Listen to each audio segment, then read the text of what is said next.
you. I represent a rural district. I would note as a bit of a flex that mine is the entirety of the state. And although it's not a particularly well-populated state, it is a state that has a vibrant rural area, and that rural area provides a tremendous amount of food, fiber, and fuel that helps to power our national economy. And for those communities to continue to do those things, they need the tools, they need additional tools. And I've spoken with local leaders, business owners, farmers, families, and many others in South Dakota. And one thing is clear, although those areas can be robust, of course, they face real challenges. Access to capital, reliable energy, workforce shortages, aging infrastructure, and of course, rural health care is something we hear about all the time. And that's why today's conversation on how the 2023 Farm Bill can improve rural development programs is so important. Programs offered by USDA Rural Development are crucial in helping rural areas develop and attract new economic opportunities. I think the 2018 Farm Bill made a lot of good progress in those areas. It significantly improved programs by establishing new and expanded authorities to help provide access to safe drinking water, dependable electricity, to repair crucial community infrastructure, to support rural employers and employees, and to foster regional economic growth. Our chairman, G.T. Thompson, has called for building a robust rural economy, and I think the changes in the 2018 Farm Bill help to further that vision. Now, before I recognize the distinguished ranking member, a quick note to those of us on the subcommittee. I know everybody loves broadband. I know people love to talk about broadband all the time. And there will come a time when we'll have an opportunity to have a hearing on broadband. I know the chairman very much wants to give us that opportunity. But today, I think we will best use our time if we focus on the other powerful programs within rural development and save the broadband conversation for a more robust full committee hearing to come soon. I look forward to our conversation today, and really looking forward to the expert witnesses. This is a great panel. Don't screw it up, because I've hyped you up a fair amount. And so help us better understand what we need to do with the 2023 Farm Bill. And with that, I would recognize the distinguished ranking member, the gentlewoman from Colorado, Ms. Caraveo. Well, thank you so much, Chairman Johnson, for working together to convene today's subcommittee hearing. The first hearing of this Congress focused on USDA rural development and energy programs. And I would like to thank our distinguished witnesses who represent a broad range of rural development stakeholders. We have an impressive panel before us, and I look forward to hearing your perspectives. You know, we spent the beginning of this Congress taking an important look at digital assets, but I am excited that we are now having a hearing on rural development and energy issues. Today's hearing is an important opportunity for members of this subcommittee to evaluate the effectiveness of rural development programs that impact many facets of the lives and livelihoods of our rural neighbors. As USDA's Rural Development Agency is the only federal agency with the sole focus of serving rural communities like the ones I represent, it is critical that we are providing these communities with the tools and resources they need to enjoy the same quality of life and services that are enjoyed by families living elsewhere.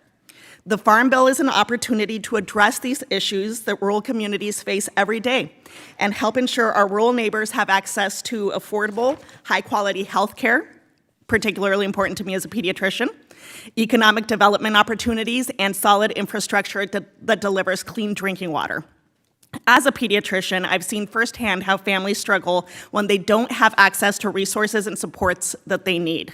Now, as a member of Congress, I'm advocating for those hardworking families, including on solutions to support mental health in rural communities and ensuring that rural families have more reliable access to child care. Just this week, I joined a group of my House and Senate colleagues in introducing a bipartisan bill that prioritizes childcare in existing rural development programs. Additionally, as the representative for the richest agriculture county east of the Rocky Mountains and the largest agriculture producing county in Colorado, I know the importance of investing in the bioeconomy, which relies on our farmers and ranchers. The energy title of the Farm Bill does just that, but available funding for these programs has decreased in recent Farm Bills. From electric and water programs to economic development technical assistance, and energy programs, today's diverse set of panelists brings valuable knowledge and insight on how rural development programs work on the ground and how they can be improved to better serve our rural communities. This everyday experience and insight will be foundational to delivering a farm bill that meets the needs of our rural communities and the farmers, ranchers, and producers who feed our families.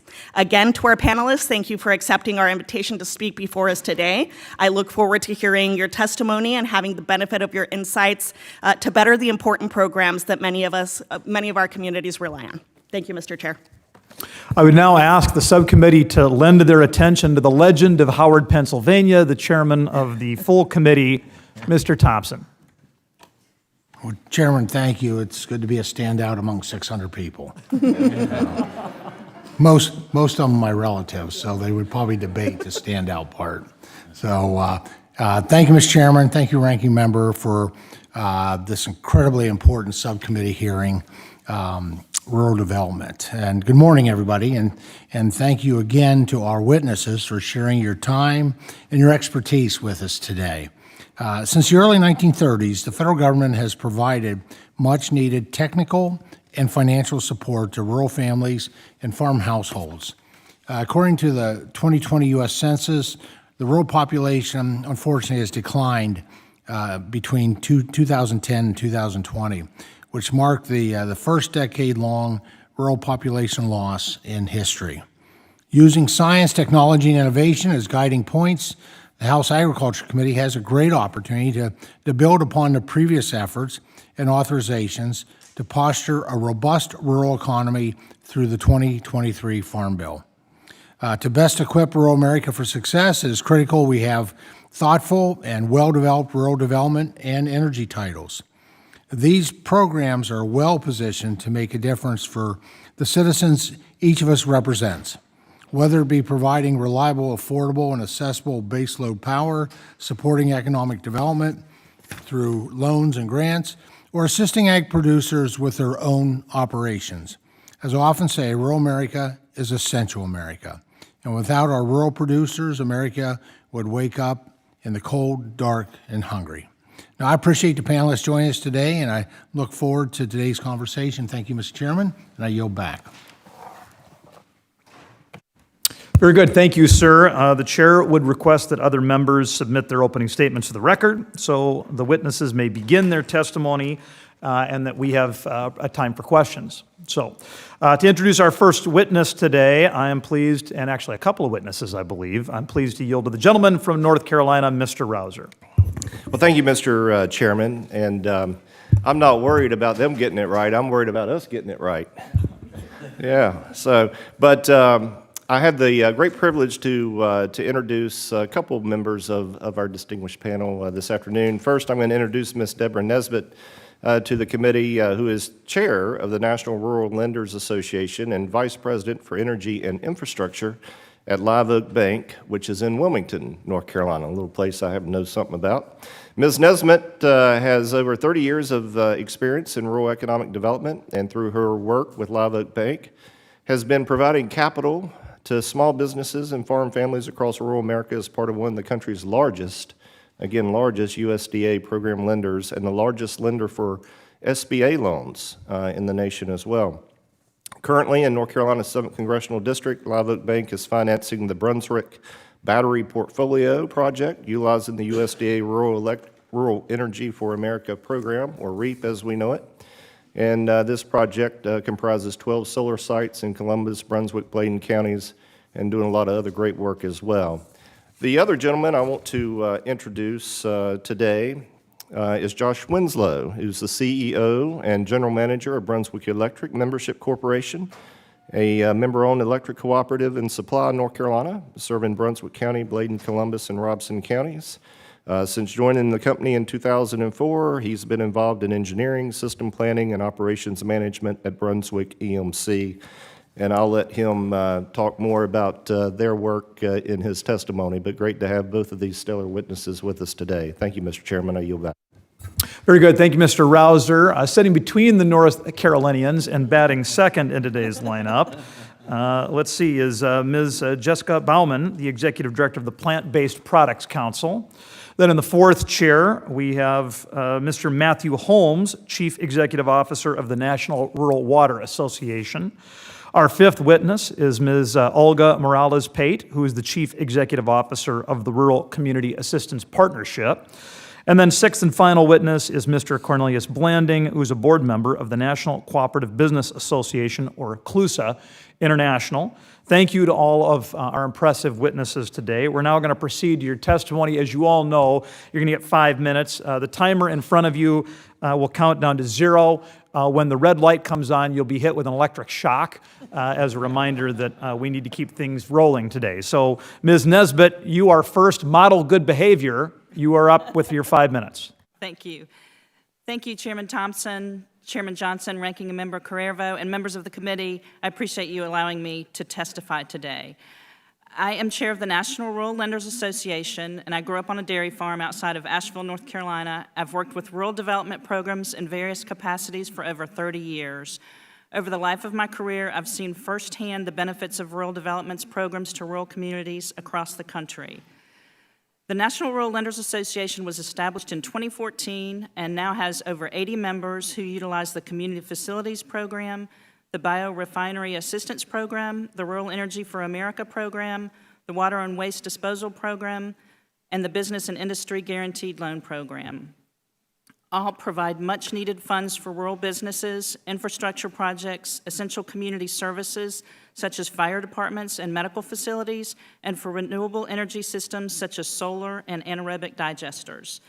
The programs mentioned bridge the gap in financing for rural communities when a conventional loan may not be a fit. With a USDA guaranteed loan, a community or business owner understands that they will be a partner in the loan with the lender and with rural development for the long term, with no surprises on rates or renewals of the loan. Most importantly, in difficult economic times, which we believe is the current lending environment, many conventional lenders are not able or are unwilling to provide financing to rural businesses. Guaranteed loans ensure rural communities have access to capital.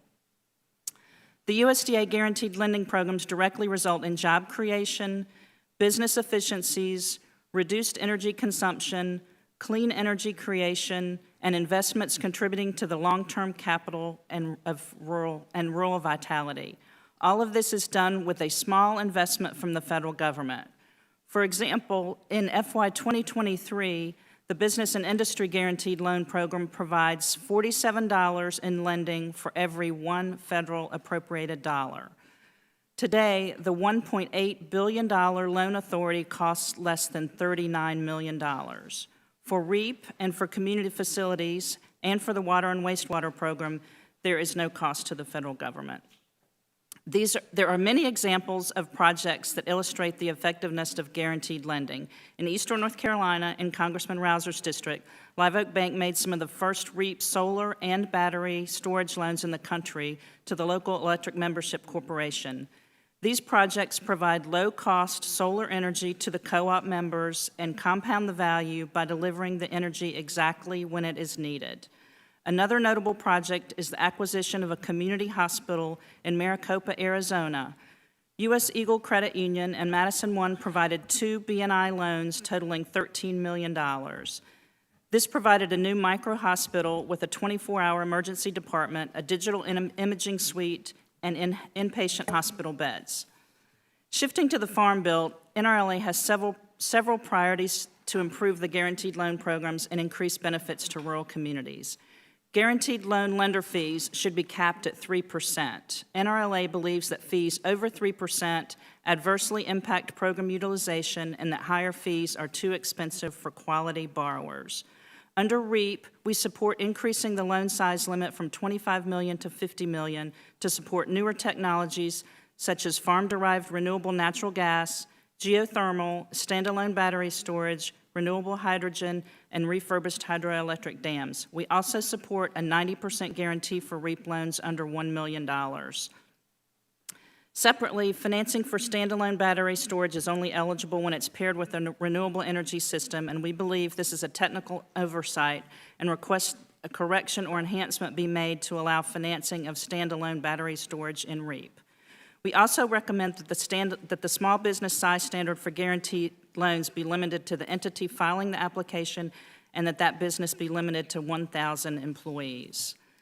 NRLA is dedicated to the long-term prosperity of rural America. Many of our member organizations reside in, are close to, or have historical ties to rural communities. As we continue to offer credit to business and organizations in low-populated areas, it is our goal to educate communities and work with entities to advance public and private services while also helping to diversify and maximize income for businesses and our citizens in rural areas. We will continue to work with Congress and the USDA to provide opportunities to improve public services and grow the economic base of communities while creating jobs and opportunities in rural communities throughout the United States. Thank you very much. Well done, Mrs. Nesbitt. Ms. Baumann, you have 5 minutes.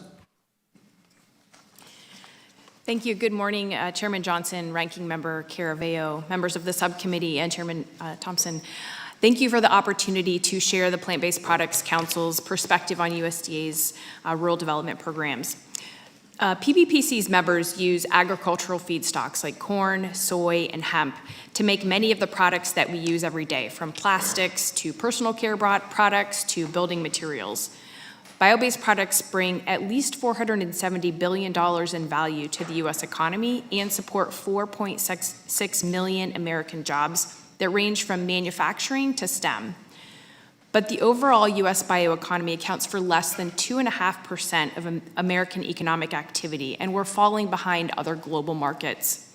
Now is the time to seize on a crucial opportunity to develop our rural economies, strengthen domestic supply chains, and address numerous environmental challenges. PBPC is also a founding member of the Ag Bioeconomy Coalition, which includes 12 leading agriculture organizations who all support the advancement of federal policy initiatives that foster growth of our nation's ag bioeconomy.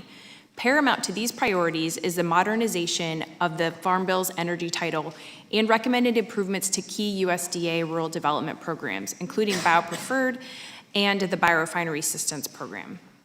USDA's BioPreferred program aims to spur economic development, create new jobs, and provide new markets for farm commodities by developing and expanding markets for bio-based products through mandatory federal procurement and a voluntary labeling initiative. But the program has not reached its full potential, in part due to inadequate tracking, reporting, and compliance with federal procurement requirements, and flat funding that has long remained at $3 million, failing to account for inflation and the program's growing needs. Through modernization and robust funding, the program can maximize its ability to spotlight the broad array of bio-based products for government procurement and for use by businesses and consumers.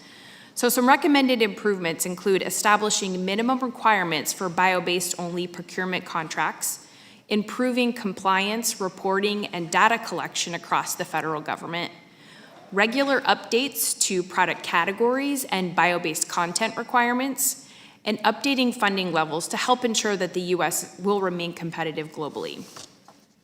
The upcoming Farm Bill should also ensure that bioeconomy-related North American Industry Classification System codes, or NAICS codes, are developed for inclusion in the 2027 NAICS updates. Such codes are key to the future success of the bioeconomy because they allow for accurate tracking and analysis of the industry's economic impact and help inform where investment and policy support is needed. In addition, federal leadership is needed to harmonize basic bio-based product terminology. Some relevant terms are already defined in the Farm Bill's energy title, but taking additional steps to harmonize relevant terminology definitions within the federal government and among states, including preemptively when necessary, would create clarity for consumers and a consistent marketplace. Now moving on to the Biorefinery Assistance Program. So one of the most significant challenges to growing the U.S. bioeconomy is the lack of pilot and demonstration scale infrastructure that's essential to de-risking investment in newer innovations that are aiming for full-scale commercial production. Today, U.S. innovators are often forced to go overseas to access the infrastructure that's needed to bridge that proverbial valley of death. Many mid-scale biorefineries are based at public universities because of the expertise, the research, and the workforce development opportunities that they provide. And unfortunately, universities can't access commercial loans that would provide the capital that's needed to develop pilot and demonstration scale facilities. Importantly, Congress can help by providing funding support for additional mid-scale infrastructure to help de-risk and accelerate the commercialization of new and emerging bioproducts here in the U.S. USDA's Biorefinery Assistance Program presents an opportunity to deliver the resources that are needed to alleviate this bottleneck. The program currently provides loan guarantees up to $250 million for the development, construction, and retrofitting of commercial-scale biorefinery facilities that use eligible technology to convert renewable biomass into advanced biofuels, renewable chemicals, and bio-based products. But specifically, we recommend expanding the program to include cost-sharing grants for pilot and demonstration scale plants that are necessary to scale commercial breakthroughs. Thank you again for the opportunity to share our perspective. We look forward to continuing to work with the committee to make sure the Farm Bill provides the support that's needed to bolster the U.S. bioeconomy. Thank you, Ms. Baumann. Mr. Winslow, your 5 minutes begins now. Good morning, Chairman Johnson, Ranking Member Caraveo, members of the committee, Chairman Thompson, thank you for the opportunity to testify today. On behalf of Brunswick Electric's nearly 100,000 member consumers, we sincerely appreciate the committee's interest in energy and in rural development issues. Brunswick Electric's a distribution electric cooperative in its 84th year of operation, providing affordable, reliable electricity to southeastern North Carolina homes, farms, and businesses. As a cooperative, we're member-owned and controlled, returning any profits back to our member owners. Around the country, nearly 900 electric cooperatives deliver power to 1 in 8 Americans, including 92% of America's persistent poverty counties. As the committee considers the upcoming Farm Bill, I'd like to highlight 3 critical issues to electric cooperatives that I respectfully request that you consider as you write a new Farm Bill. First, our U.S. programs are critical to reliable, affordable electric service for rural communities. Second, policymakers should approach energy policies with a focus on maintaining electric grid reliability and meeting future demand. Lastly, the toolbox of USDA rural development programs helps electric cooperatives provide benefits to our rural communities beyond electrification. Electric cooperatives are committed to keeping the lights on across rural America at a cost that families can afford. As a distribution cooperative, Brunswick Electric ensures delivery of electricity and manages the distribution and transmission infrastructure needed to safely do so. The consumer members living on our lines expect the lights to come on when they flip the switch, regardless of hurricanes, power supply challenges, or other external factors. In December, when North Carolina faced unusually low temperatures and increased demand during the holidays, electric cooperatives were either subject to rolling outages or forced to ask our consumer members to conserve energy around peak times to avoid them. To avoid similar situations, we must keep reliability at top of mind because a failure to do so could have serious humanitarian and financial consequences. To ensure we can meet demand, Brunswick Electric takes an all-of-the-above approach to power supply. We rely on a mix of always available resources like nuclear and natural gas, along with intermittent renewable energy resources. And meeting future demand will require more baseload, more dispatchable generation, along with renewable resources. Other factors that jeopardize reliability include new EPA power plant regulations and current supply chain issues leading to lengthy lead times for critical infrastructure like transformers. As the committee knows, rural electric cooperatives were built by and belong to the communities that we serve. We pride ourselves on being much more than just poles and wires companies.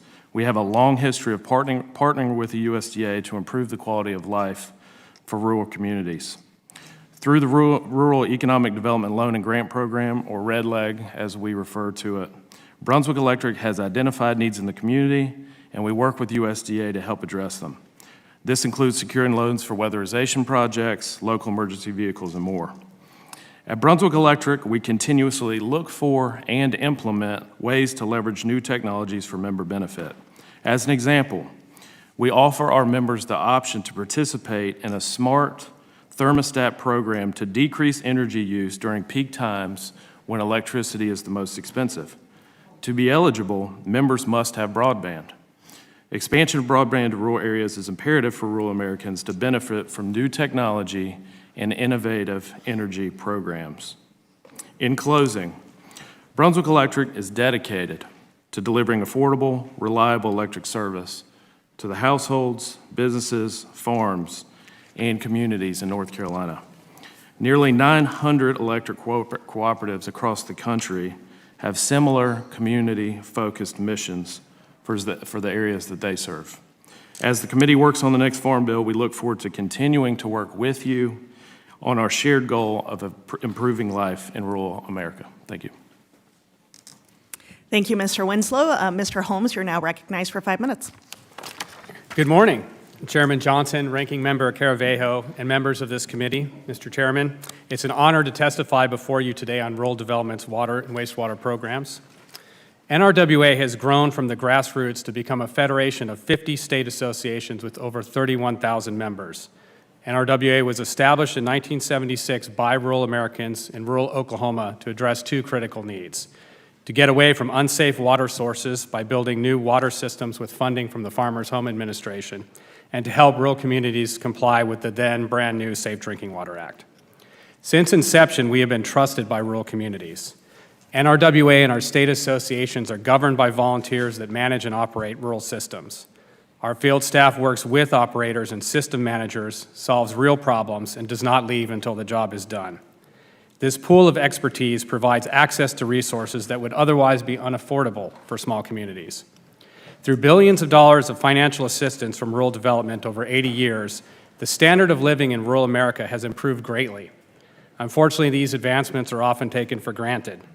The health and economic benefits made possible through this committee are immeasurable, and on behalf of every rural utility we represent, thank you. I will now outline our members' top priorities for your consideration in drafting the Farm Bill. The most successful approach for overcoming water challenges in rural America is the Circuit Rider program created by this committee in 1980. Circuit Riders are full-time water experts that provide on-site, peer-to-peer assistance. The simple fact is, even with new technology, rural America needs hands-on help. Last year, Circuit Riders helped protect the health and safety of nearly 25 million people, 41% of rural America. In the long run, this assistance saves money and protects the government's investments by fostering efficient and sustainable practices. We respectfully ask this committee to reauthorize this program. State rural water associations have been helping water utilities with on-site disaster response and recovery for decades. However, there are statutory and administrative barriers that limit the effectiveness of help to impacted areas. We request this committee consider expanding existing authorities to include preparedness, response, and recovery. These recommendations come directly from our field staff with extensive experience in disaster recovery. Protecting small and rural water systems from cyber attack has been a top priority also for us. Unfortunately, given the scope and complexity of cyber threats, the reality is most rural utilities lack the resources and in-house expertise to defend themselves. We suggest this committee consider providing funding for cybersecurity specialists to help rural systems protect their utility and the public health of their residents. NRWA recommends modernizing the rural development water and wastewater programs to better address current needs with additional affordable financing and servicing options. This should include 0% and 1% loans to disadvantaged or economically distressed communities. EPA and the Rural Housing Service already have similar authorities. We also suggest advancing voluntary consolidation of rural utilities by allowing a contiguous system to apply for a grant loan on behalf of a neighboring underserved community. We believe this authority should be narrow and ensure that the additional subsidy is targeted entirely to the community in need. Replacing our aging workforce is one of our top concerns. Data shows that up to 50% of operators will retire in the next 10 years. Our nation needs a pipeline of skilled workers to help ensure clean and safe water for the public. For these reasons, we established a national registered apprenticeship program recognized by the Department of Labor and have successfully created hundreds of quality jobs in rural America. As proud as we are of this program, it is only a drop in the bucket of the workforce needs that we face. We suggest including financial resources and policy in the Farm Bill to provide utility, mentorship, and training. In conclusion, rural development's water and environmental programs are critical to keeping user rates in small-town America affordable. With a $4.26 billion backlog, the demand for this program is high. Technical assistance protects the federal government's investment and helps communities provide safe, sustainable, and affordable water and wastewater services. NRWA is proud to stand as a partner with USDA Rural Development and this committee. Please consider our entire organization at your disposal as a resource as you draft the 2023 Farm Bill. I would also like to say it's been a pleasure to work with the committee staff. As you all know, they're extremely professional and knowledgeable, and thank you for the opportunity to participate today. Thank you, sir. Ms. Morales-Pate, you're up. Thank you. Good morning. Buenos dias. It's an opportunity that very much appreciate. Thank you for the opportunity to be here and to speak to you, Chairman Johnson, Ranking Member Caraveo, and members of the subcommittee. It's important for us to discuss how rural communities are impacted by the work that this committee does and the agency, the Department of Agriculture. RCAP is a national nonprofit organization that has been working and providing technical assistance in all 50 states for over 50 years. We have over 350 technical assistance providers that work across the country, the territories, tribal lands, and colonias. Our approach to the work we do is grounded in long-term trusted relationship with communities to help them develop and advance them through the phase of infrastructure. So we work with communities from the pre-development phase all the way to the construction and beyond to make sure that the federal dollars invested are utilized as they're intended to. We work directly in partnership with rural development. Part of the work that we do in the field is work with the field staff to make sure that projects are advanced, that they address rather what they're intended to address. So it is an honor and an opportunity. Last year, we served 3.5 million rural and tribal communities, residents, in more than 1,600 communities across the country. The average population was 1,500, and the median household income was less than 75%. We served over 300,000 individuals in indigenous communities. In addition, we served more than 1 million people of color. All of this work wouldn't be possible without some of the very critical programs that we have been receiving funding for technical assistance from USDA over the years. With that, we stand in support of the reauthorization of the Water and Wastewater Disposal Technical Assistance and Training Grant Program because it makes all of this possible. In addition to the funding that we leverage to USDA, we also are able to leverage funding from other sources to be able to further the work that we do. Through the partnership that we have with USDA, on average, we leverage $400 million in infrastructure and provide about 140 trainings, serving about 1,300 systems. Now, it sounds like a lot, but at the same time, this country has over 85,000 community water systems, small water systems, population under 10,000. So it is a drop in a bucket of need. The need is much greater than any of us can provide, so it's very important to work together. And regionalization or consolidation, voluntary consolidation, is one way to further our efforts. The aging infrastructure, the inability to retain operators or workforce, the inability to qualify for funding is becoming a challenge for small communities, so it's important that we keep in mind ways that can help us think and do beyond and be able to maximize economies of scale to be able to make sure that these communities remain healthy and thriving. And so that's one way that we have been doing, and we have research document. We have many cases that document the process. On the solid waste side, that's another program that is very critical, and we have been able to advance a number of communities over the years. It is a small program, but it's still very important to communities where solid waste service is not available to them. A program that I'd also like to mention briefly is very important is the technical assistance, the Community Facilities Technical Assistance Program. And the reason for it is because it takes more than water and wastewater for communities to be sustainable. They have needs in health, in fire, in education, and so many other areas, and that is very, very important. And so we stand in support of the Community Facilities Program. We also stand in support of the Rural Investment Initiative because it takes more than federal dollars to do what we do and to develop the capacity and sustainability of our communities. So it takes many, many partners to make sure that the communities are sustainable and that we're able to see thriving rural America. So thank you for the opportunity. Thank you very much, ma'am. Mr. Blanding, you have 5 minutes. Chairman Johnson, Ranking Member Caraveo, and other members of the subcommittee, and Chairman Thompson, thank you for the opportunity to testify today and highlight the critical role that cooperatives play within rural development through USDA programs. My name is Cornelius Blanding, and I am testifying today in my capacity as an elected board member for the National Cooperative Business Association, CLUSA International, NCBA CLUSA. We are the apex trade association for cooperatives across all sectors that are crucial for our local economies.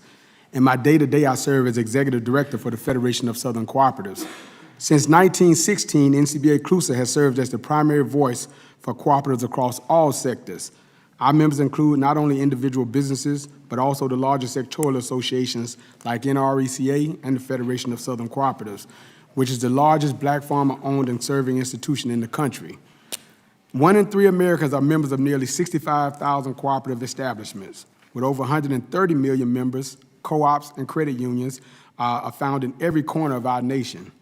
As Congress works to reauthorize the Farm Bill, NCBA CLUSA recommends the following legislative improvements. First, the Farm Bill should increase flexibility within the Rural Co-op Development Grant and other rural development programs by modifying burdensome matching requirements, allowing for larger, regional, and multi-year grants, and incentivizing and facilitating regional collaboration. Second, provide robust investment in expertise and capacity for rural places, especially historically underserved communities, to plan, implement, and measure the impact of locally led strategies. And third, invest in rural infrastructure, including electric, community facilities, water, and housing. Cooperatives are rooted in local economies and more resilient during economic downturns. The democratic governance structure allows the member owners of a cooperative to make business decisions that are people-centric. Programs across rural development, like the Rural Co-op Development Grant, the Value-Added Producers Grant, Rural Energy Savings Program, and others support local economies. Rural areas are overrepresented in key economic indicators such as persistent poverty, disadvantaged communities, and low economic growth with an aging workforce. Ultimately, rural places have been left behind by federal policy initiatives meant to spur national development. The next Farm Bill presents an opportunity to change this. The RCDG program provides grants for technical assistance, training, education, and outreach to cooperatives. Since the last Farm Bill, RCDG funds have created 300 new businesses and helped create over and save thousands of rural jobs. The Federation of Southern Cooperatives provides a good example of this. As a 13-year recipient of RCDG funds, the Federation has worked with rural African-American communities to spur economic growth through cooperative economic development and land retention strategies. Through RCDG, the Federation has also built regional capacity by allocating staff that provided technical assistance to farmers on production, quality control, storage, and transportation methods that ultimately increase the marketability of their produce and in turn their profits. As part of the multiplier effect of co-ops, members are also assisted in assessing other rural development programs such as the 504 home repair and multifamily housing rental assistance program. These examples are just for one RCDG recipient, but you have heard similar stories across the board. However, one of the challenges with assessing RD programs is the break in momentum to simply apply for funding. Each year, organizations must slow down or even pause the work on the ground to create a competitive proposal. Moreover, it's difficult to demonstrate notable changes simply because significant economic development doesn't occur in such short time spans. To truly transform the circumstance of rurally and socially disadvantaged communities requires years of effort. So again, NCBA CLUSA recommends the following legislative improvements. First, increase flexibility. Second, improve the RD policies so that underserved populations can access and build capacity. And third, infrastructure investments to encourage sustainable long-term rural development. To materialize these recommendations, Congress should invest in expertise and capacity for local-led strategies. NCBA CLUSA aims to serve as a resource for this subcommittee and all members of Congress by helping to lead a broad coalition of rural development stakeholders that support these principles and is ready to work with you. We encourage you to support the programs and improve upon their success in the next Farm Bill. The assistance we provide helps rural businesses develop and grow beyond economic benefits. By addressing barriers to access these programs as well as fully unlocking the potential of rural development programs, we will create a more resilient and prosperous rural America. Thank you for the opportunity to testify before this subcommittee this morning on behalf of NCBA CLUSA. I've submitted my full testimony and stand ready for to answer any questions from this committee. Thank you, and I'll stop here to prevent any further shock. Very good, Mr. Blanding.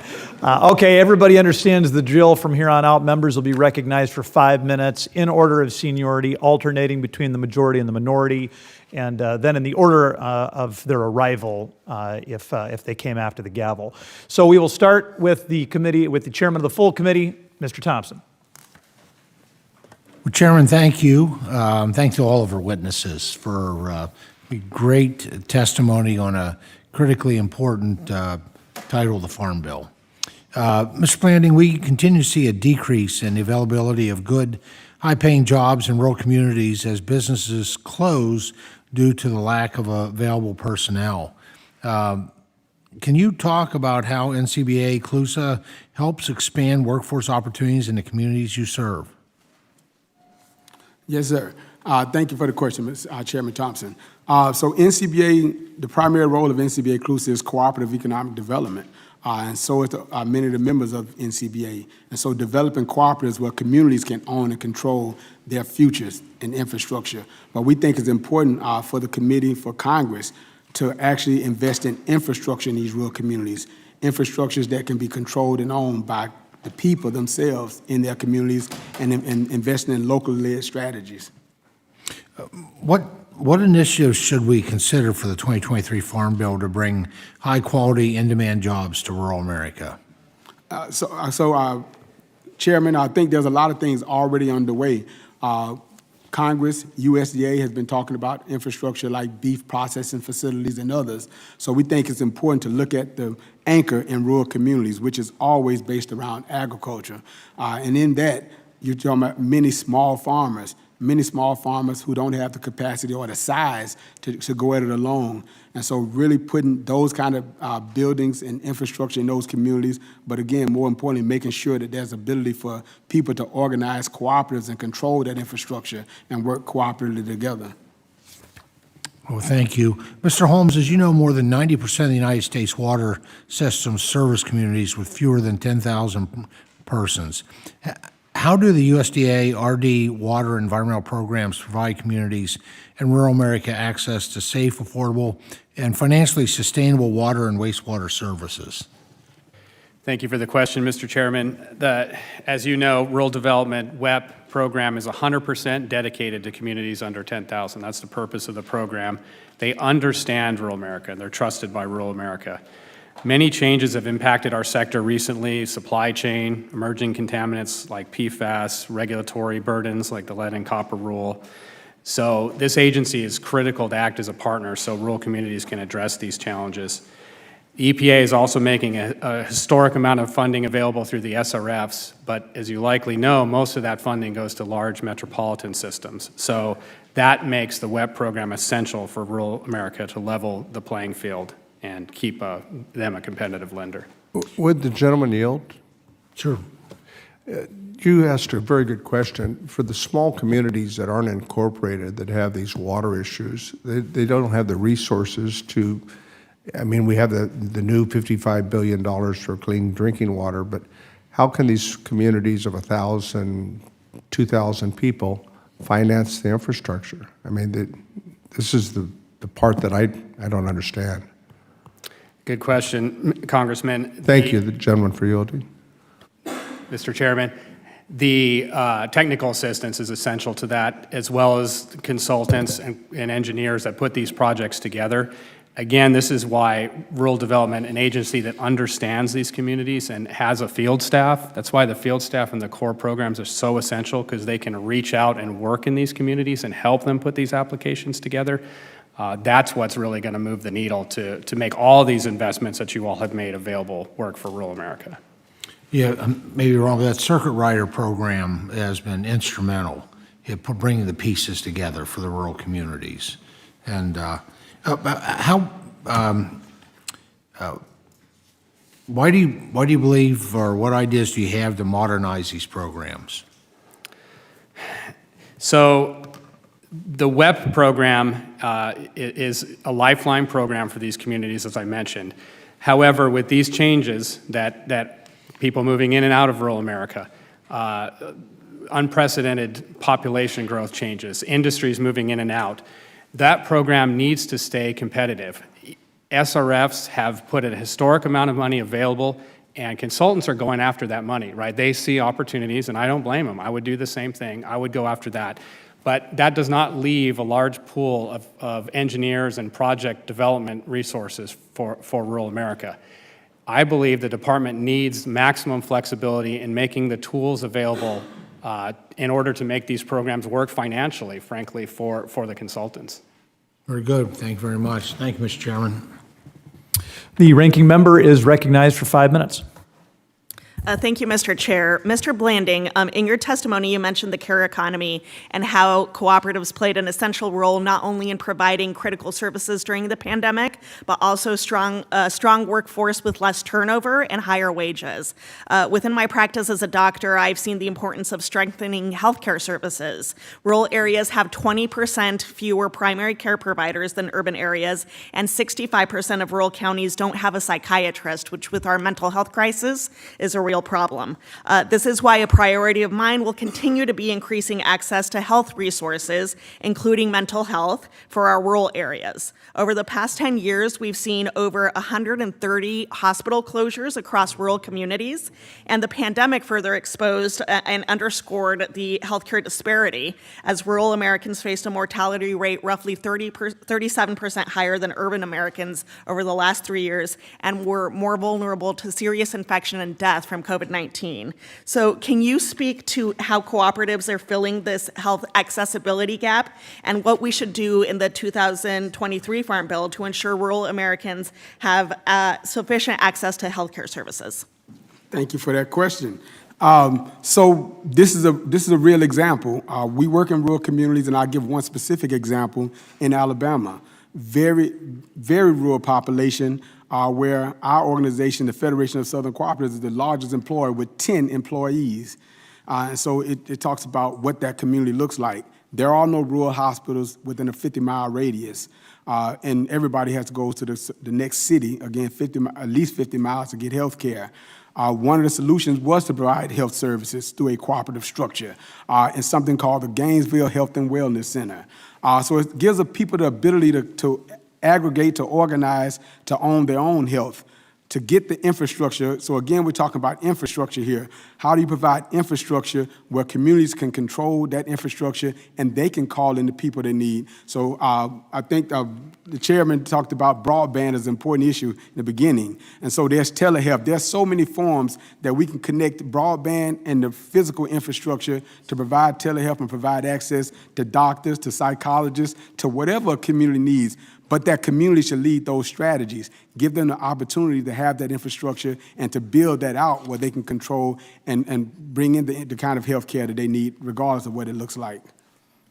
You brought up what my follow-up question was, Mr. Blanding, and really I'll open this up to the rest of the panel. Treading carefully on the area of broadband, of course, does anybody have any thoughts on what else can be done in the Farm Bill to improve rural health access overall, in particular expanding access to telehealth services?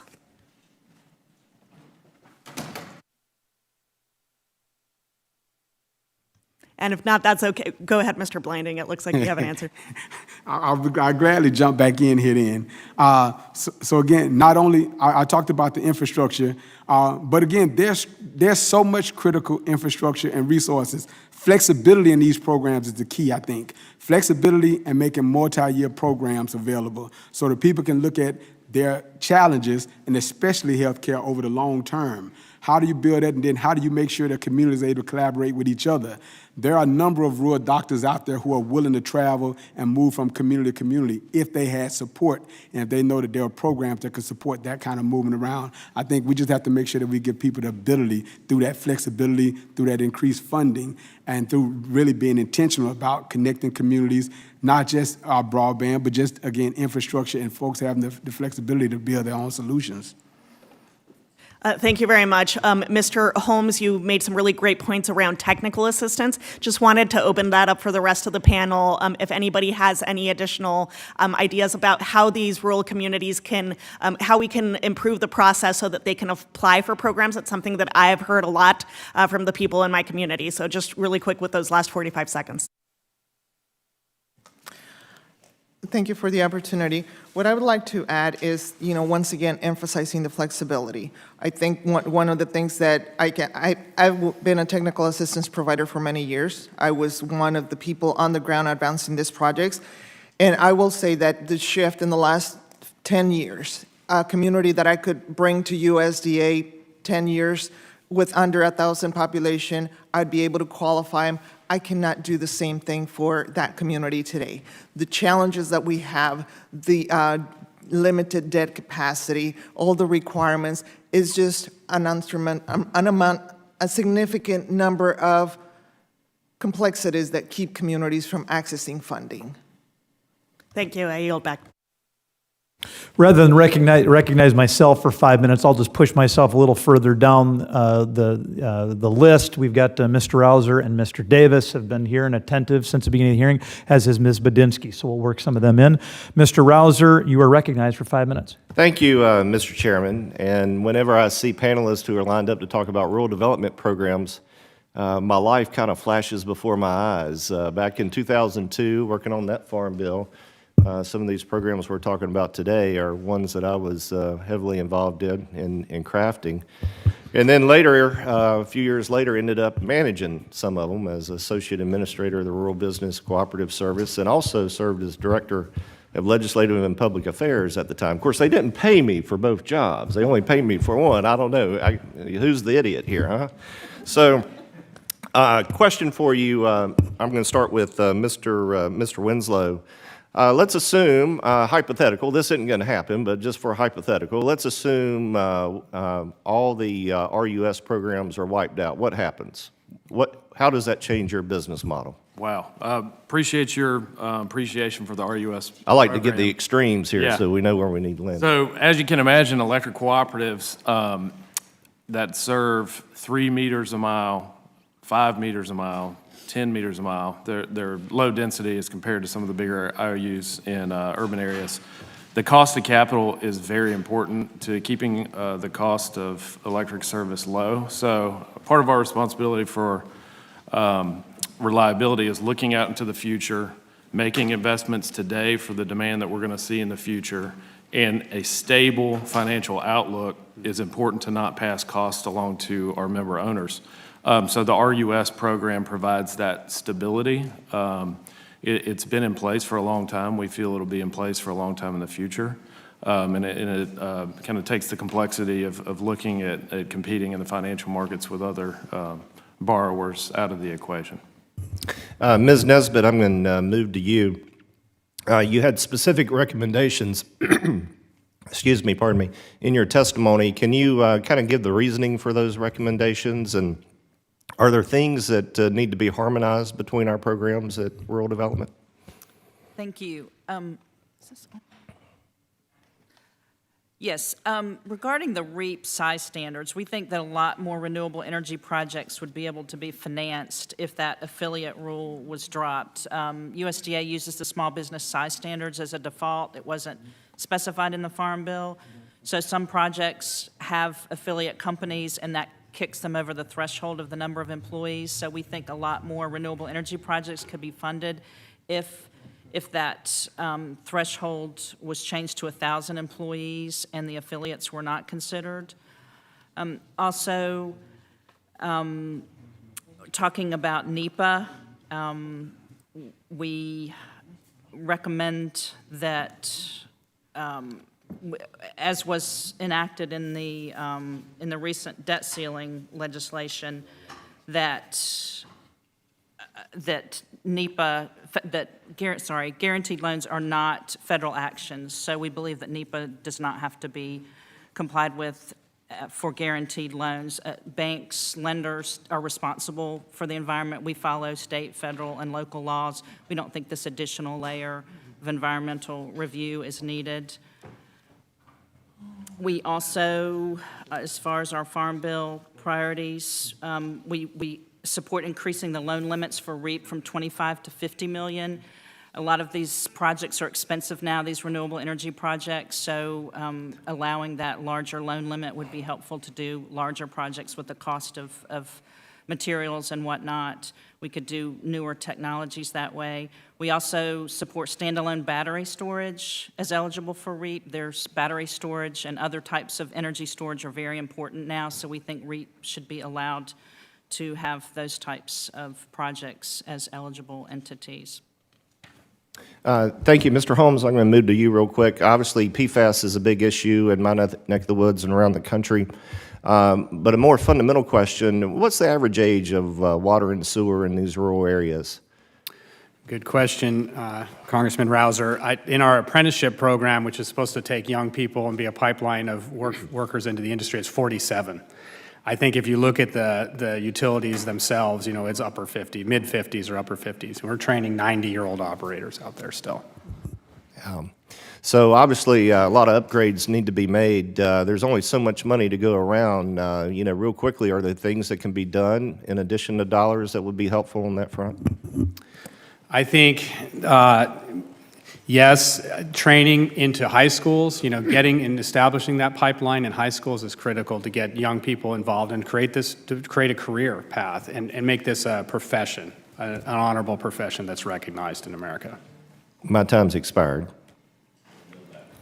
Mr. Davis, you are recognized for 5 minutes. Thank you so much, Mr. Chair and to the ranking member. And Chairman Thompson, while you're here, and to the witnesses, I do want to let you know that Chairman Johnson's shocker also applies for members too, okay? Glad to have you here, and especially our North Carolina witnesses today. I'm just going to move briefly down the line, if I may. I'm starting with Ms. Nesbitt. Ms. Nesbitt, I've had so many requests prior to coming to Washington, since I've been in Washington, for community project funds, fire departments.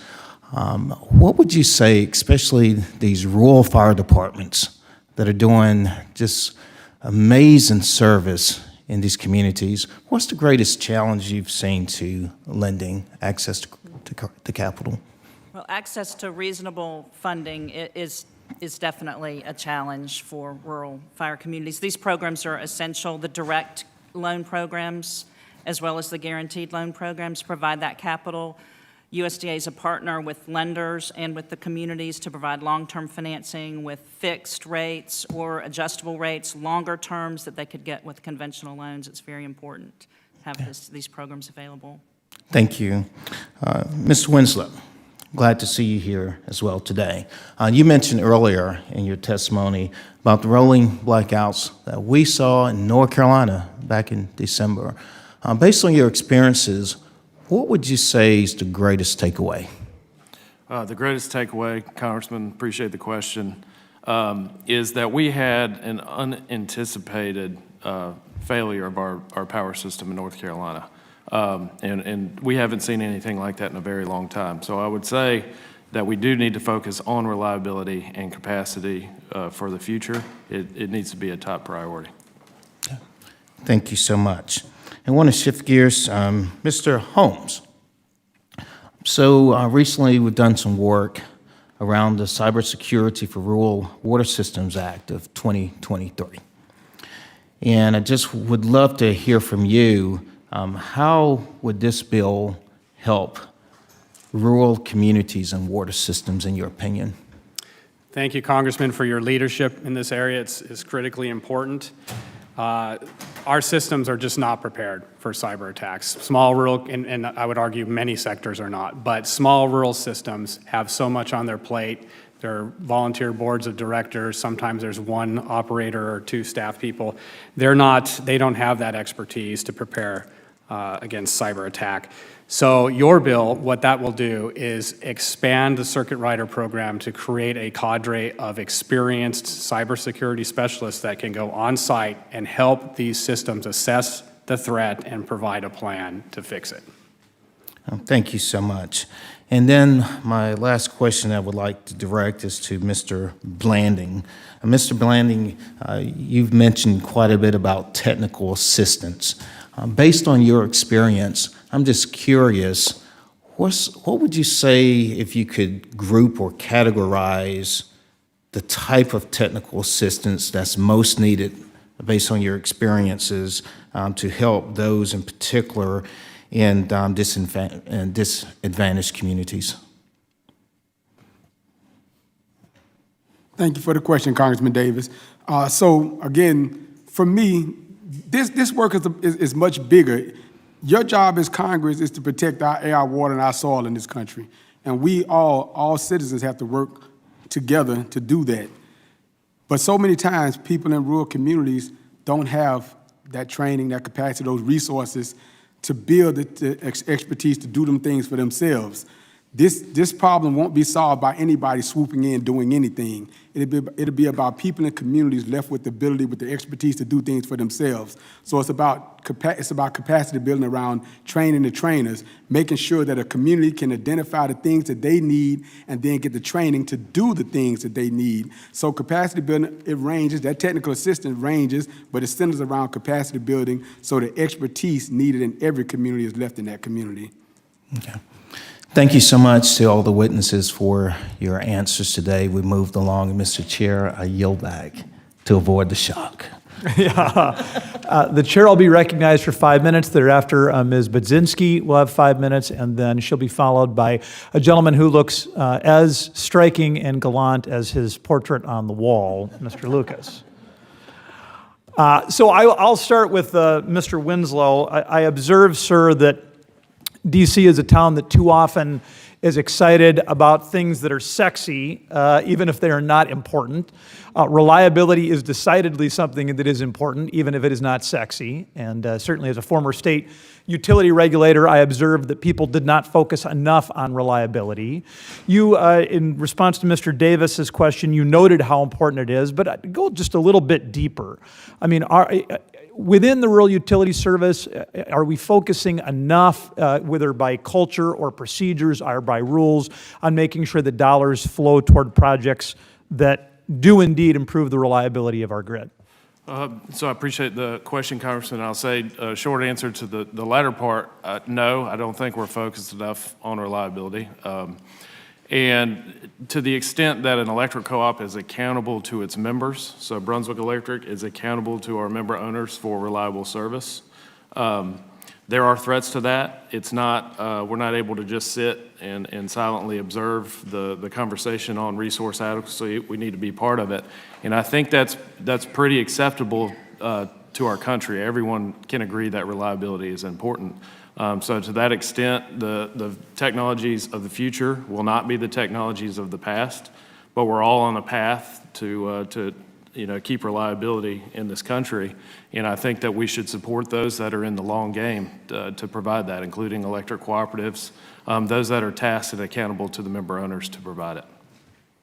And for so many of us who live in rural America, we understand, particularly in northern states, we understand, although I guess southern states get hit by ice storms too. I mean, you can have major weather events that can bring down a lot of distribution lines, and that is disruptive. And, God love the linemen who go out and work in really inhospitable conditions. But I think if you move further up the delivery system and you start to get to some transmission lines, if you don't invest in those kind of reliability assets, you can have much, much larger disruptions. Am I wrong about that? I mean, give us a little more color commentary on how big these problems can be if we underinvest. Sure. So speaking about replacement, and let's talk about replacement of our resources to those that will be the technologies of the future. It's important that when you replace things with the same characteristics. Otherwise, it's a substitution. So if we have characteristics with some of our conventional generation sources that are reliable, we need to look at replacing them with reliable resources. And that does include transmission as the grid becomes less centralized and spread out over the systems. A reliable transmission backbone is also critical to reliability. So, Mr. Holmes, shifting to you, you mentioned in your testimony the importance of having programs that support and value regionalization and consolidation. One of your recommendations was allowing strong systems to apply for dollars to serve areas outside of their system that are maybe not particularly well served with infrastructure.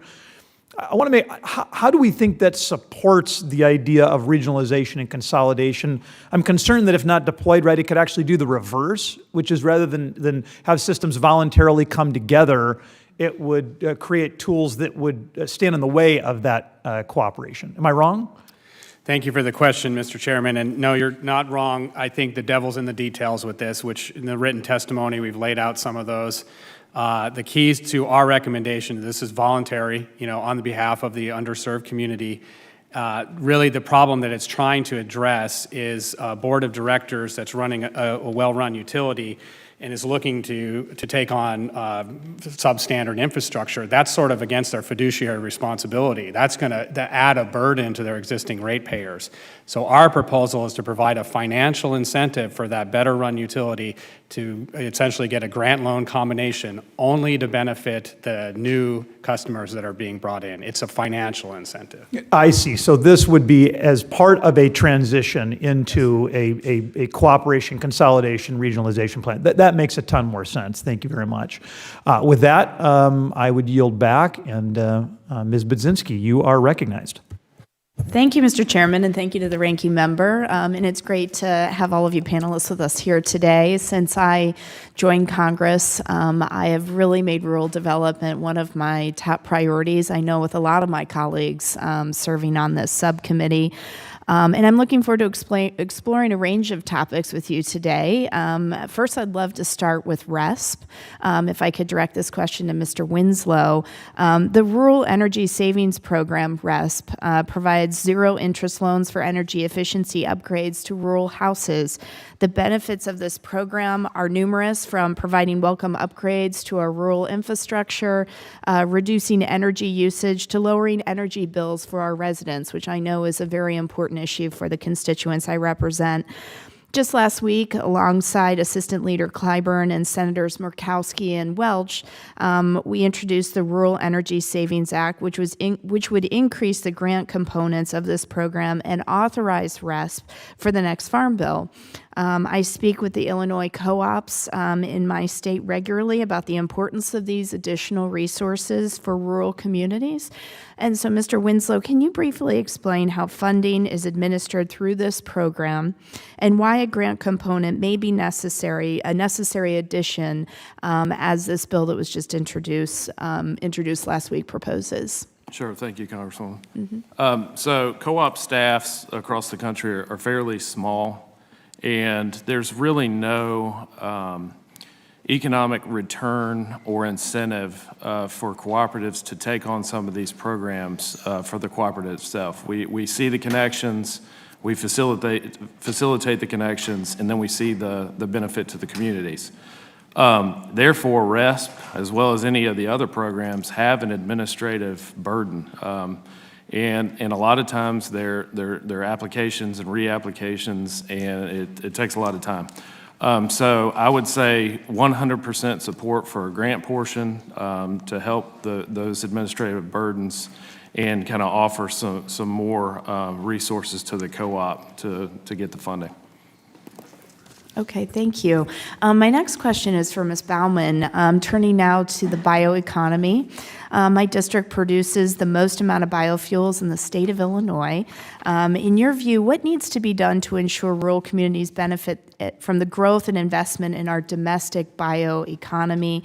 Are there gaps in U.S. biomanufacturing that can be addressed over these next 5 years? Yes, thank you for your question.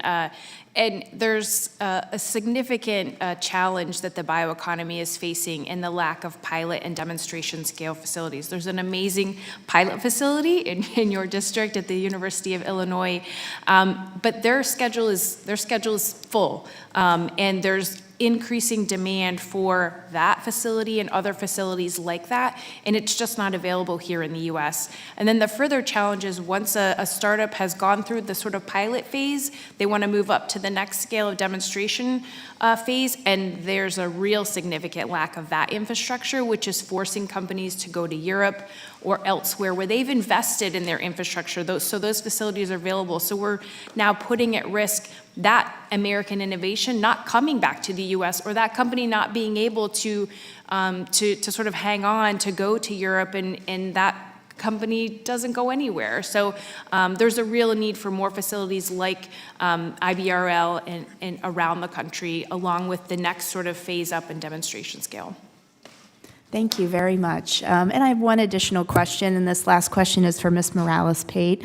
I'd be remiss if I didn't mention that I'm currently working with Senator Gillibrand on reintroducing the Rebuild Rural America Act, which would fundamentally transform how we assist rural communities and prioritize revitalization. One of the biggest changes we've been making is an effort to really beef up technical assistance, which we've been talking about today, and capacity building. Your testimony covered the need for more robust national multi-state technical assistance, and I think you've touched on this a little further. Can you tell us more about why this is so important again and why it's needed? The multi-year technical assistance is very important because the majority of the work that we do in assisting communities developing projects are multi-years. And so it's very important that we stay with the communities for the duration of these projects. You have to keep in mind the average community that we work with is population under 1,000. More often than not, we work with volunteer members. And so that consistency, it's very important, the consistency through the duration of the project. Thank you so much. I yield back. Thanks. After Mr. Lucas, Ms. Glusenkamp-Perez will be recognized. Sir, you have 5 minutes. Thank you, Mr. Chairman. Over the years, the inefficiency in federal permitting process have slowed down and in some cases completely halted infrastructure investments and improvements across the country. These lengthy environmental reviews increase the overall cost of many projects and cause significant project delays. Congress responded to those concerns by including language aimed at streamlining the NEPA permitting process in the recently passed Fiscal Responsibility Act. So I turn to you, Mr. Wilson. Can you speak to how these reforms will benefit electric cooperatives across the country? Sure, the reforms that modernize or streamline this permitting process as it changes hands through different departments cuts down on delays, and of course, cutting down on delays and the resources needed to push projects through that process are also costly. So as a cost-saving measure, we would definitely support reforms to that process. But you have found the present system prior to our attempts at reforms, which have not been fully implemented yet, but you found those things to make your process much more complicated, correct? Correct. Okay. Mrs. Nesbitt, how will these reforms impact your industry? And I'd also welcome any thoughts from the rest of the panel may have about how USDA should implement the recently passed provisions. Thank you for the question. We do think that it will improve the process of getting these loans and the capital out to rural communities. It's a very lengthy environmental review process, sometimes can take over a year, and you've got a small business owner or a local government, a tribe waiting for this money, and it's being held up due to the environmental review. And as I mentioned earlier, our banks do comply with local, state, and federal environmental rules, and this NEPA process is just an extra layer. And again, to the rest of the panel, I would address the goal is not to do away with NEPA, but to try and speed the process up to provide some additional certainty. Would anyone else care to touch on that, how it's impacting your part of this equation? Congressman, I think it's essential for the water sector, the supply chain issues, the cost of pipe and chemicals and projects, that it's just changing so rapidly that if the process is delayed, those costs aren't even, the project has to be rebid. So some of these projects are not being developed because of those delays. Mr. Congressman, I'd like to add to that right now, we probably have 90% or higher projects that have a shortfall, or significant shortfall, and a lot of it has to do with the permitting process and all of those things. So that's impacting the ability for communities to be able to benefit from those projects. In addition to that, the cost of projects are escalating, which means that sometimes we have to come back and restart the process or find a bridge loan or some other kind of supplemental funding to be able to complete a project. And so it's having a tremendous impact, especially in small communities where we have already met the debt capacity. I guess continuing with you, Mr. Holmes, the Circuit Rider program has been beneficial to many rural communities since its creation in the 1980s. In your testimony, you talk about expanding the authority under this program to better respond to modern problems. Could you provide us with some examples of why these additional authorities are needed? Yes, sir. Thank you for the question. We briefly discussed cyber threats earlier, and just small rural systems in Oklahoma are simply not prepared for this. The current circuit rider workforce is an excellent boots-on-the-ground workforce, but they do not have that expertise. We've partnered with organizations that are doing education and awareness training for both our members and the circuit riders, but you really need some dedicated individuals who both understand water utilities and cyber threats, because water utilities are all unique. They're all built, unlike, unfortunately, some of the other industries here. If you've seen one water utility, you've seen one water utility, and there's 50,000 of them. The emergency response provisions that are in there for the circuit rider program, and my written testimony too, is something our circuit riders are good at and work on now, but there are burdens and barriers to provide the kind of ongoing support to truly respond and recover for disasters. And once again, just for a moment, reinforce for the benefit of all of us here. Most water districts are, as you said, voluntary boards, very limited staff. These circuit riders are expertise people who go around to a variety of water districts on a rotating basis to provide information, correct? Yes, sir. With that, I yield back, Mr. Chairman. After the gentlewoman from Washington, it will be Mr. Nunn from Iowa. Ms. Gluesenkamp-Perez, you are recognized for 5 minutes. Thank you, Mr. Chair. I got some really good advice meeting with community members. They said do something about water and sewer costs. It's something that touches every family in my district. These are fees that are sometimes reaching $170 a month. Which is really profound in working families. And so when I was reviewing requests for congressional funding projects, I really put a focus on municipal water programs. And over what we're seeing and hearing from people operating these is that they are often past the recommended lifespan, they're undersized, they're on the brink of collapse, and really this failing infrastructure is endangering the health. I mean, listen, hepatitis is real, and it's something that we could be dealing with. So these municipalities are forced to implement Band-Aid solutions or take out huge loans they cannot service, and communities are facing real health risks as a consequence. One complicating factor is that I am in Southwest Washington, so that's all along the Columbia River and the ocean, the Pacific Ocean. So the water table is very, very high. There's a lot of artesian wells, and deeply complicates, there's not a one-size-fixes-all approach here. So, Mr. Holmes, from your perspective, are the available rural development water programs sufficiently flexible to account for these kinds of regional differences? Thank you for the question, Congresswoman. You just made our case, I think, more eloquently than I could. They do the best with what they have, and it's been an excellent, long-standing program. But again, we are dealing with so many new challenges in the water sector. It's changed out there in rural America, and these folks are struggling with the small resources they have to adapt to these changes. That's an excellent example that you brought up with the shallow water table, that engineers are dealing with unique situations all across the country, and it's costly to do these things. That's why our modernization of RD programs, RD tools, recommendations we have in our testimony, we believe is critical, because those financing, affordable financing options and additional servicing options will help address the exact issue you raise of affordability. Thank you. I'd also like to talk a little bit about the workforce challenges you all are facing. I was excited to hear about how the apprenticeship model you developed for water and wastewater systems operators, these types of programs are essential to building strong economies, resilient economies, especially in our rural communities. In addition to the financial resources you mentioned, what kind of long-term investments can we make to help you and others who are developing these programs be successful in small and rural communities? Thank you for that question. Raising the level of workforce, I mentioned it earlier, we're trying to provide a career pathway, but we're also trying to make safe water professionals and clean water professionals a recognizable career for America. It's not there. They're not being paid close to what they should be paid. They are the most important, one could argue, public health official in these rural communities, because what they do touches the public health of every single resident every single day.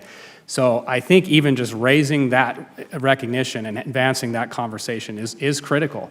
We are trying to do that through the apprenticeship program. This is a long view. We're looking at this as a 20-year model to take where we are now. And there's many, many things I think that the committee could help in order to advance this over the coming years. Well, I want to sincerely thank all of you for the work that you're doing, keeping the wheels on the bus, keeping many of our rural communities intact and thriving. So thank you, sincerely. I'd also like to take a quick minute to talk about how rural development programs can better support childcare in rural communities.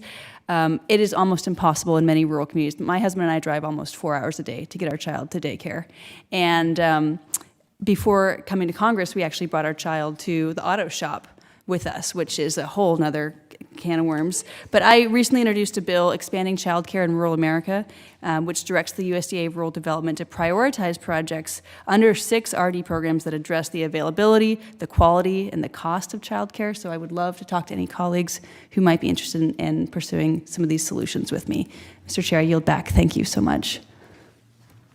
I had just announced earlier that Mr. Nunn could go next. So Mr. Nunn, you're up, and Mr. Langworthy, my apologies for getting Mr. Nunn's hopes up before your arrival. Mr. Nunn, you're recognized for 5 minutes, and Ms. Crockett, you'll be out thereafter. Anytime I can share the clock with a man from the Empire State's a privilege. So thank you, Mr. Chair. Mr. Chair, compliments, we're dealing everything from commodities markets, digital assets, to rural development. There's a lot to get through here in 5 minutes, so we're going to jump right into this. Mr. Holmes, appreciate everything you've highlighted. You've seen one water system. There's 50,000 out there that you have not seen.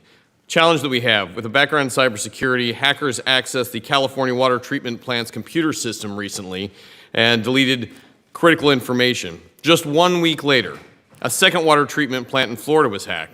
In this case, the hacker accessed the plant's software program and drastically increased the amount of sodium hydroxide from 100 parts per million to over 11,000 parts per million.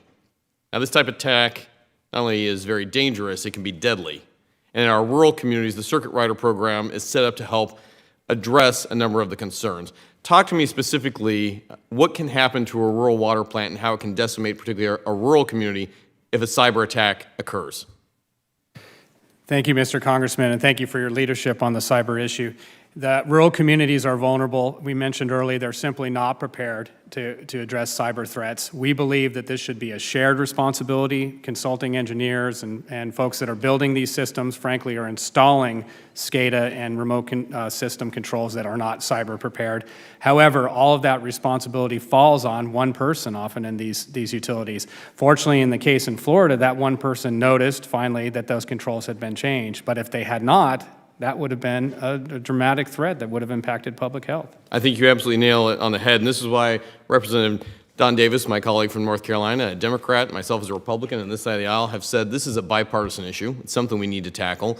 And the hope here is that with this type of legislation, that one person isn't on the hook for trying to identify everything. They can reach back into a system that can be provided so that you have the expertise at the time of the emergency to truly go after and address these. I appreciate your leadership in helping craft that legislation. Hopefully that's something we can see move forward. Mr. Wilson, I want to talk a little bit on the electric grid here.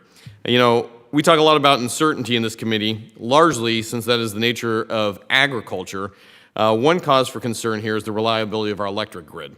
In your testimony, you explained how the rural utility service programs are providing reliable and affordable electric services, particularly to my folks on Rural Route 1. Moving forward, how can we best prepare for future demands of a robust electric grid? Great question, Congressman. The RUS program is fundamental to infrastructure investment for cooperatives in rural America. Aside from that, any tools in the toolbox that give us accessibility and flexibility to funds that can diversify our power supply mix into the future and meet our demand are important as well. At Brunswick Electric, we rely on firm, dispatchable resources, those being nuclear and natural gas. But the technologies of tomorrow might not necessarily be the ones of today, and we're looking to be diverse and minimize our risk in terms of financial risk or reliability risk into the future. Very good. You know, one of the things in my state of Iowa that's so important is rural infrastructure. It's that farm-to-market road, it's the bridge, it's the investment that my concrete guy's making, it's the investment that my farmer's making on building a new facility. With that, I'm also from a little place called Des Moines, which has one of the largest financial institutions in the world. Doesn't matter whether you're a community bank or a local credit union. One of the obstacles they've shared with me time and time again is the time it takes for a loan to be approved. Now, Ms. Nesbitt, one of the things I'd like to ask you is farmers have experienced inconsistent loan approvals from state to state. Does the National Rural Lenders Association share these concerns? And if so, what impact is it having on borrowers right now for building those core things that we need? Thank you for the question. We do share those concerns. Just throughout the federal government, USDA Rural Development has attrition programs, retirement, experienced people who are no longer with the agency. So there are many states and local offices who do a wonderful job processing applications. If some of those best practices could be replicated in other states and working on operational efficiencies while taking on new programs is also a concern. But we stand ready to help in any way we can to suggest solutions for that. I appreciate that. I also want to thank you in particular here. Some of the program and flexibility that you've incorporated into the biorefinery assistance program, hugely helpful for my soy and corn growers back in the great state of Iowa. Thank you, Mr. Chair. With that, I yield my time. After we hear from the, we'll hear from the gentlewoman from Texas, and thereafter we'll hear from the previously slighted Mr. Langworthy. So, Ms. Crockett, you have 5 minutes. Thank you, Mr. Chairman, and thanks to all the witnesses for your time today. I'm glad we're finally coming around to rural development. And most people don't realize, because I currently serve Dallas, that I actually lived in East Texas. So I know a little bit of something about rural America, specifically rural Texas. I was living outside of Texarkana, where I would wake up and I could smell the paper mill. Not something you want to smell when you're waking up, let me tell you. Nevertheless, there are so many issues in here that really are a matter of life or death for our rural communities. I'm particularly concerned about food deserts, broadband access, and economic development in rural communities, and look forward to working with my colleagues to address these issues just to make sure we're all on the same page. 9 out of 10 food deserts are in rural counties. But what does that mean? If you live in a food desert, you have to travel unreasonably far to access fresh, healthy foods, and so many people just don't and can't. The result is that people living in food deserts are 30% more likely to suffer from obesity, more likely to suffer from chronic illnesses, and are 14% more likely to wind up in a hospital. So I think we can all agree that we have to do something to get rid of the food deserts. We have to act because large stores aren't opening in these communities because they can't maintain their profit margins, and small stores don't have the money needed to build and open a new place. So in my mind, there are 2 ways we can address this in the Farm Bill. Either we should allow grocery stores to apply for federal loans to build these critical community facilities, or we should increase the delivery options people in these places have to get healthy foods brought to them. So, Mr. Blanding, if we were to consider expanding the community facilities loans, would that allow grocery store co-ops to start bringing food into food deserts? Thank you for that question, Congresswoman. And I'm originally from Alabama, in Montgomery, Alabama, right down the road from Prattville, where there was also a paper mill. And I woke up to that smell also, but unlike you, we enjoyed it. We knew there was something going on when we smelled that. I think one of the biggest options in terms of these food deserts is cooperatives, giving people the ability to access resources to build their own grocery stores. Because what we know is that food deserts are not just food deserts, they're also health deserts, they're also educational deserts, they're income deserts. They're just deserts overall. And making sure that we connect all those issues together and again, giving people the ability to build the solutions to those problems. Again, that's when we talk about investing in infrastructure. The congressman talked about these reliability assets, and from a standpoint, but when we look at reliability assets, we got to look at people as a part of that also, and really building the capacity of people getting the kind of education and training, back to that TA that the original question was about, people building their capacity to address their own issues. And we think cooperatives are the #1 way to do that, where people can aggregate, where they have limited resources, limited talent, or limited whatever, to build that power to do that. So investing in infrastructure, but investing in people, investing in the ability for people to develop cooperatives to address every issue in their community, including the food desert issue. I appreciate that, and I appreciate you connecting the dots, because you're absolutely right. It's not just going to be limited to the food. It affects the health, which is why I brought up the health outcomes as well as the economic opportunities and so forth. So another issue that we have, though, is broadband access in rural America. And so this limits farmers' access to precision agriculture technology that would improve crop yield and protect our environment. It limits the ability of researchers at our land grant facility universities to do their jobs, and that isn't even the half of it. So, Mrs. Morales-Pate, could you expound on the need for additional investment in rural broadband?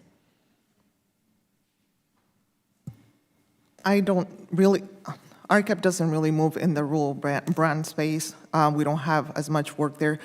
But I can say, and we were told that we were not going to have a lot of conversation around this topic, but I will say that it certainly makes a big difference for our communities to be able to access broadband, to be able to connect, to be able to have jobs. One of the things that we see in our communities, in rural communities, is that they are dormitory communities, they're dorm communities. It means that people are commuting to the larger urban centers to work.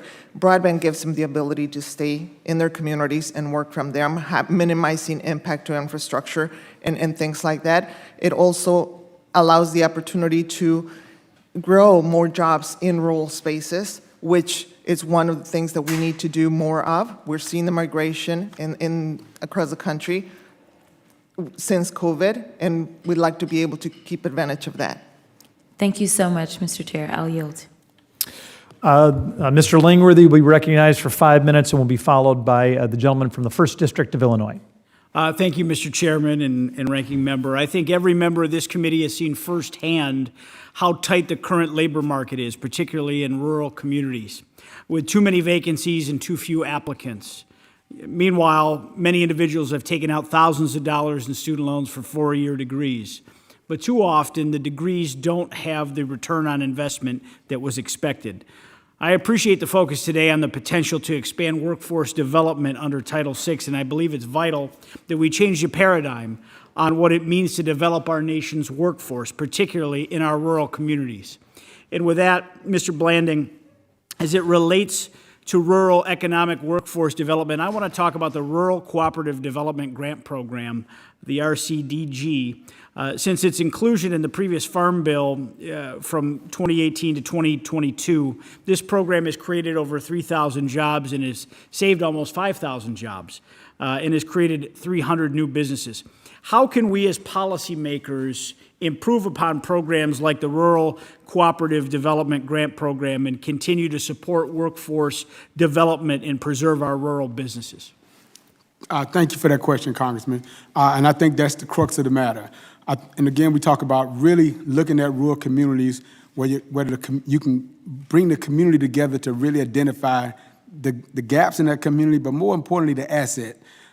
In these rural communities, they're really the lifeline of our nation. One asset for this country is forestry, as one example. And a lot of trees are in these rural communities. And if you just look at that, there's a lot of opportunities for people to have workforce development around that, around looking at the forestry industry, agriculture, but every part of that community really understanding the assets in it, building the labor force around that, educating our folks so they understand the community as an asset as opposed to a liability. So I think investments in those communities where we look at the community, what's in it now, and build the infrastructure around that. And so I'll give you a real example. Right now, too, in Alabama, we're working with youth to really learn how to operate machinery to harvest trees in their community, to continue to be a part of that agroforestry industry that is already there, but they're just not participating in it.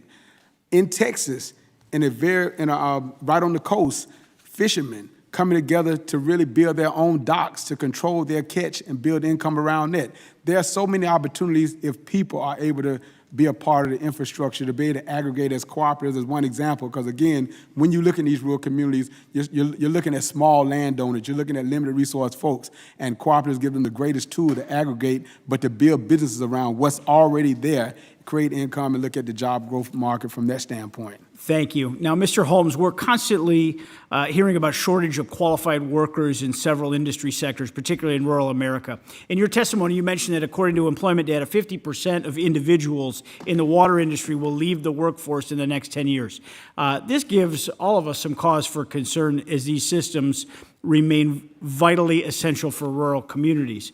While I know NRWA's apprenticeship program has proven to be successful and has provided some relief in educating and upskilling individuals for water and waste job opportunities, I know there's been some concern about its ability to be flexible and meet the needs of certain rural communities. Can you describe these drawbacks for this program, and what can Congress do to ensure that it meets the workforce challenges in rural America? Thank you for the question, Congressman. As you know, the vast majority of the country's small community water systems are small, have very limited staff, sometimes only employing one full-time or even part-time paid operator. These limited economies of scale and technical expertise are compounded by the workforce issues. The scarcity of operators wanting to work in these areas increases the difficulty of them to comply with the Safe Drinking Water Act and serve safe and clean water.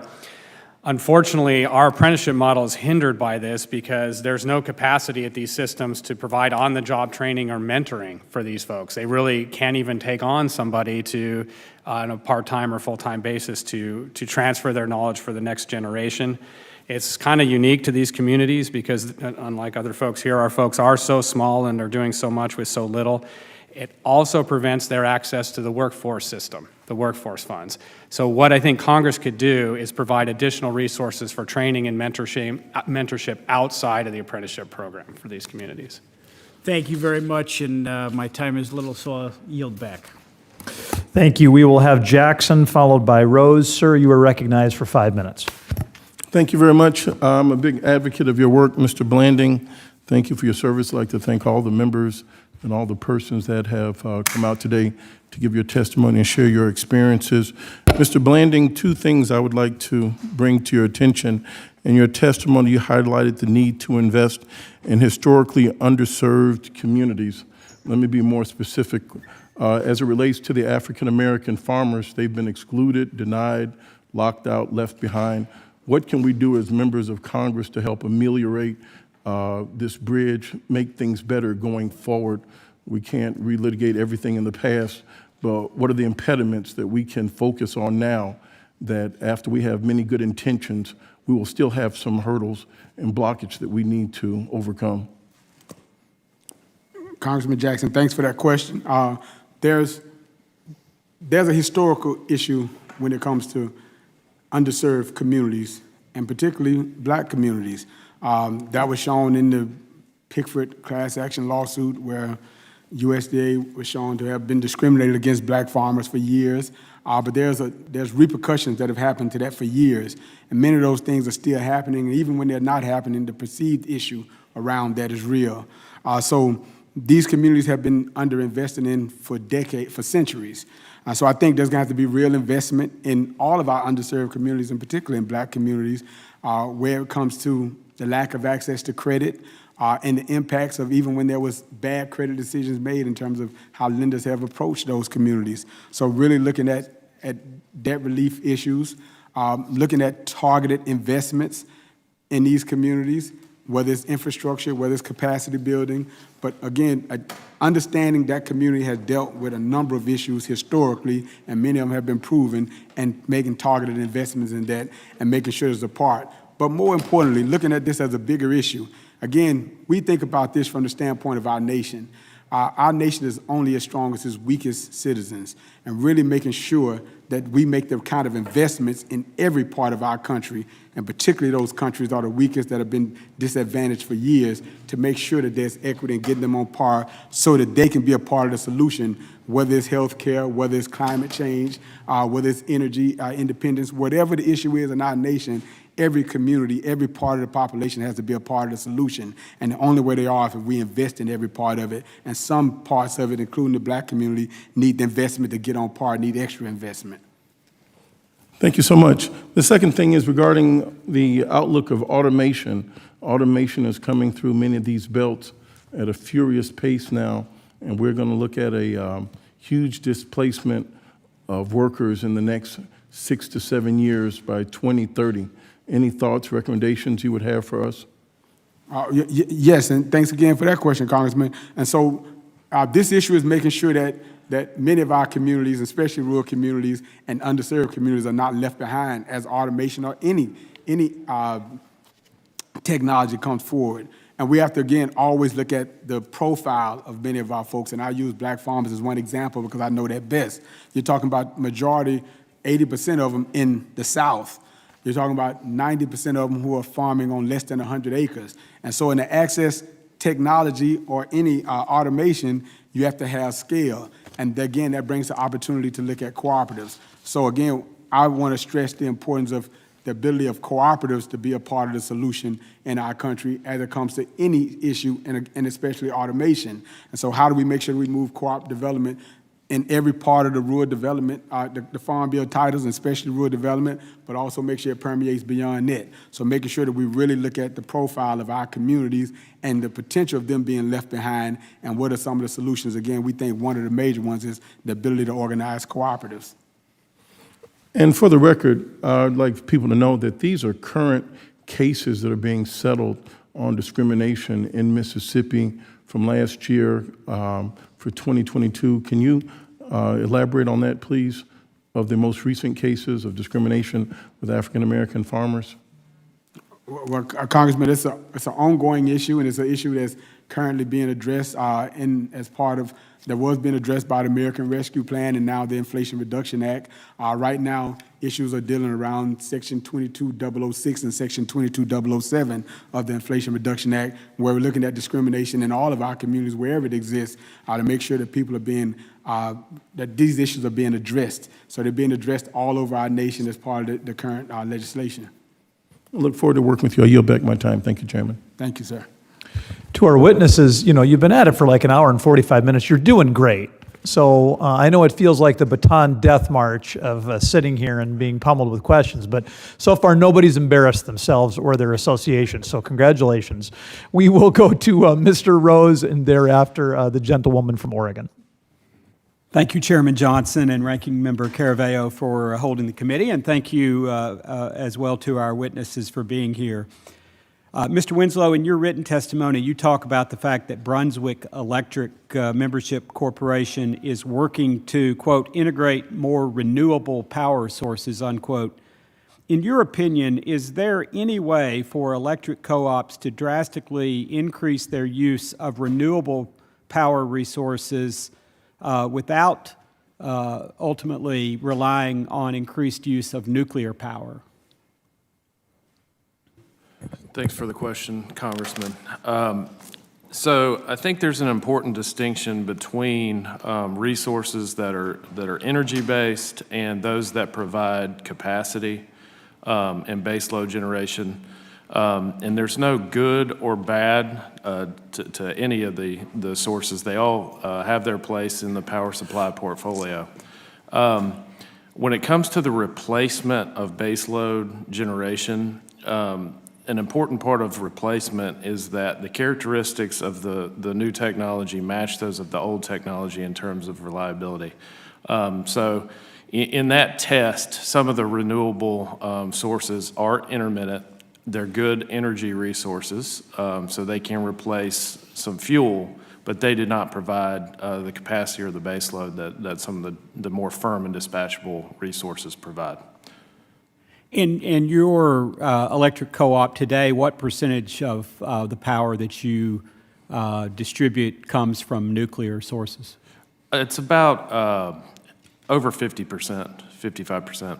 Interesting. And have you explored the new nuclear, the small modular reactors using Generation 3 technology? Is that something that you all are looking at, or your suppliers? So further up the chain in our fully integrated part of the country, there's a lot of discussion about advanced nuclear and small modular reactors in the industry.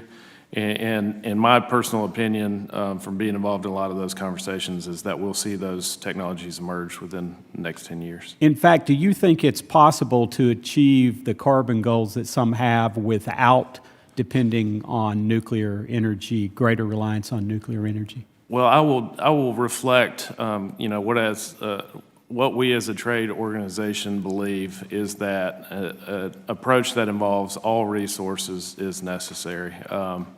And that varies greatly across the country and is pretty much a function of geography. So in our part of the country, we're very heavy nuclear. Other parts of the country, they don't have the ability to rely on nuclear like we do. Thank you. Mr. Holmes, the 2018 Farm Bill expanded the eligibility for guaranteed loans through the Water and Waste Program to communities of less than 50,000. Have you seen an uptick in newly eligible communities taking advantage of the program? Thank you for the question, Congressman. And Mr. Chairman, I'll endeavor not to screw this up. This program is underutilized historically. As you know, I think last year, FY22, only 8 loans were made under the water programs under the $50 million loan authority. One alteration that was attempted almost 2 decades ago was to amend the tax code to allow USDA to guarantee tax-exempt financing. That's prohibited by current law. Certainly that change would score. However, this is the only modification that we're aware of that will significantly increase the water and waste disposal guarantee program, especially for larger communities. Okay. Any other ideas about how we could ensure communities take advantage of the program and maintain viable waste and water systems? For the guaranteed, no. And we have been having extensive discussions, including with committee staff, in order to do that. It's just, we will continue to do so. And in the remaining seconds we have left, Mr. Holmes, Mr. Nesbitt, in one of my communities back in Tennessee, I saw the unfortunate situation where USDA Rural Development financed 2 water treatment facilities in the same community. And as that advanced, there was a fair amount of political discussion around it, as you can imagine. But I'm just wondering, do we need to revise the criteria that is applied? Clearly, commercial lenders would not finance 2 competing facilities that would more than supply a community, and yet in this case that happened. And we're out of time, so I don't want to ask the committee for their indulgence, but you might respond to that if there are changes that need to be made. Thank you, Mr. Chairman. I yield back. Very good. Ms. Salinas, and thereafter the gentleman from Ohio who informs me he's kind of a big deal will be recognized. So, ma'am, you have 5 minutes. Thank you, and I thank the chair and the ranking member for today's hearing. And I know some of my colleagues have already gone over the technical assistance issue, but I just want to revisit this. As we all know, the Farm Bill provides critical resources for economic development, climate resilience, and infrastructure projects in our rural and underserved communities. However, the requirements for accessing funds, raising matching funds, and navigating the complex web of programs pose significant barriers to our smaller communities. And many rural communities have limited staff, expertise, and networks to apply for and actually receive grants or to even know about the potential federal opportunities in the first place. And then when they do, compliance on the back end is then an issue. Small farm towns in Oregon often don't have grant writers, city managers, or attorneys on retainer, and they remind me consistently of that fact during our listening sessions. So in my view, this upcoming Farm Bill should make badly needed investments in capacity building and technical assistance programs that would help rural communities do two things. One, identify, and then two, leverage those rural development grants and other federal opportunities, including the loans we were just talking about. So my first question for Mr. Blanding is, can you talk a bit about the capacity challenges that rural communities face, as well as potential solutions like the Rural Partners Network? Yes, thank you for that question, Congresswoman. We think the rural network is a model, but needs to be built upon. Again, at the core of this, how do we make sure the community is a critical part of it? I think the community is best equipped to identify the challenges, the needs in their own community, but more importantly, to build upon the current assets that are already there. So really giving people an opportunity to be a part of these conversations where they can help drive change. So when other folks go, the capacity is left behind. Many times, this isn't an issue about just capacity, it's a numbers game. And so in these communities, in these organizations, you have limited resources, limited people, limited staff. In our case, the Federation of Southern Cooperatives, as one member of NCBA, our organization has been doing this for 56 years. But it's a staff of 65 folks working in 7 states. And so usually the people who have to do the proposals are the people who are out doing the work. And every year when you have requirements where people have to come in and do another application, they're spending 3 months doing the proposal and gathering information as opposed to the work. And so this is about really making sure that they're able to partner with people like with the Rural Network and others to do this. And I think one important thing to do is to really look at the expertise, the capacity, experience of folks. In our case, as an example, if you know we've been doing the work for 50 years, why the constant applications? So you can get in and see the results. This goes back to, again, making sure that folks have the capacity to not only implement the programs, but to also measure the impact. So that Congress has the information to see what's working, what's not working. But again, it all has to be locally led. And so no matter what solutions that are put forth, they have to have a local component, and people who are part of that community have to be a part of addressing the issue and a part of those solutions, and the ability for them to aggregate and to collaborate across regions. Thank you. Mm-hmm. And now, Ms. Morales-Pate, can you weigh in on the similar issues as well, and further discuss your organization's idea to create a rural investment initiative? Thank you for the question, Representative Salinas. We have been working in rural communities for 50 years, and we continue to run into the same challenges when it comes to developing infrastructure projects. For example, the funding that you get through USDA, you actually don't see the money until you close, at the time of closing. So between the pre-development and that design piece, there is a lot of pre-development funding that is necessary to advance those projects, and it can take up to 2 years. The size of communities that we work in do not have the cash flow or the ability to be able to move through that process. So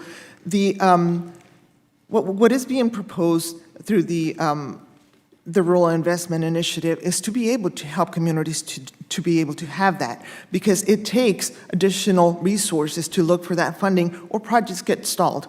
As I said before, I have been a technical assistance provider for many years, and unfortunately, I've seen projects that have had to be deobligated because we're not able to get them to the closing. And so it's very important to think beyond the existing the existing program, what else can be done to supplement and to make sure that the federal dollars are making it to small communities? Thank you. My time has expired. I yield back. Thank you. After the gentleman from Ohio, Ms. Caraveo and I will be prepared to close. Sir, you are recognized for 5 minutes. Thank you, Chairman Johnson and Ranking Member Caraveo, for holding this important hearing as we work to strengthen and foster the economic viability of our rural communities. The U.S. Department of Agriculture Rural Development Mission supports rural economic security in Ohio and throughout the nation by partnering to improve essential community facilities such as critical infrastructure, including water and waste treatment systems. Its operations also boost rural economic development by funding technical assistance for agriculture and small business operations, and by helping to address pressing supply chain issues in Northeast Ohio and across the country. USDA's rural development bioenergy programs also provide a valuable opportunity to support America's farmers and the larger agricultural sector to increase domestic energy security and create new markets for America's farmers.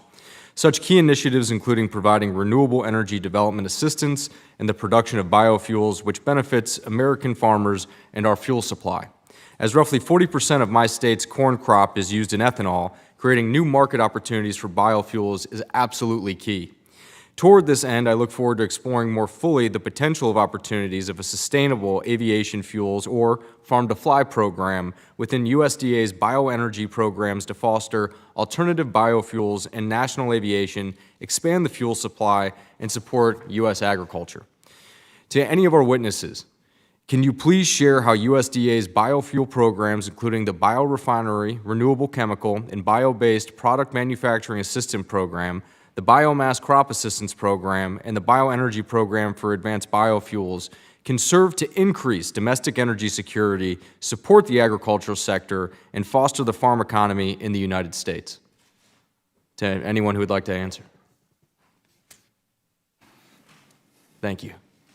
Sure, thank you for the question. I'll jump in a little bit, although I can't speak to the fuels as much, but certainly to opportunities to provide new markets for farmers more generally, which is an opportunity that we see the BioPreferred program providing along with the Biorefinery Assistance Program. The BioPreferred program, it's intended to increase market demand for bio-based products that are made from corn, soy, hemp, all those different agricultural feedstocks. And there's some opportunities to really help grow that program through the next Farm Bill to help increase that market demand and create those new markets for farmers. And then we see opportunities with the biorefinery program with adding in, as I talked about earlier, a grant program that would help then increase access to mid-size biorefinery facilities to help increase the production of bioproducts, get those products to scale, to commercial scale, so help increase, again, some demand for those products from farmers to help increase bioproducts. Thank you. I appreciate that. Rural economies and consumers have become acutely aware of supply chain issues over the last several years and challenges in creating a more resilient and secure United States food supply chain.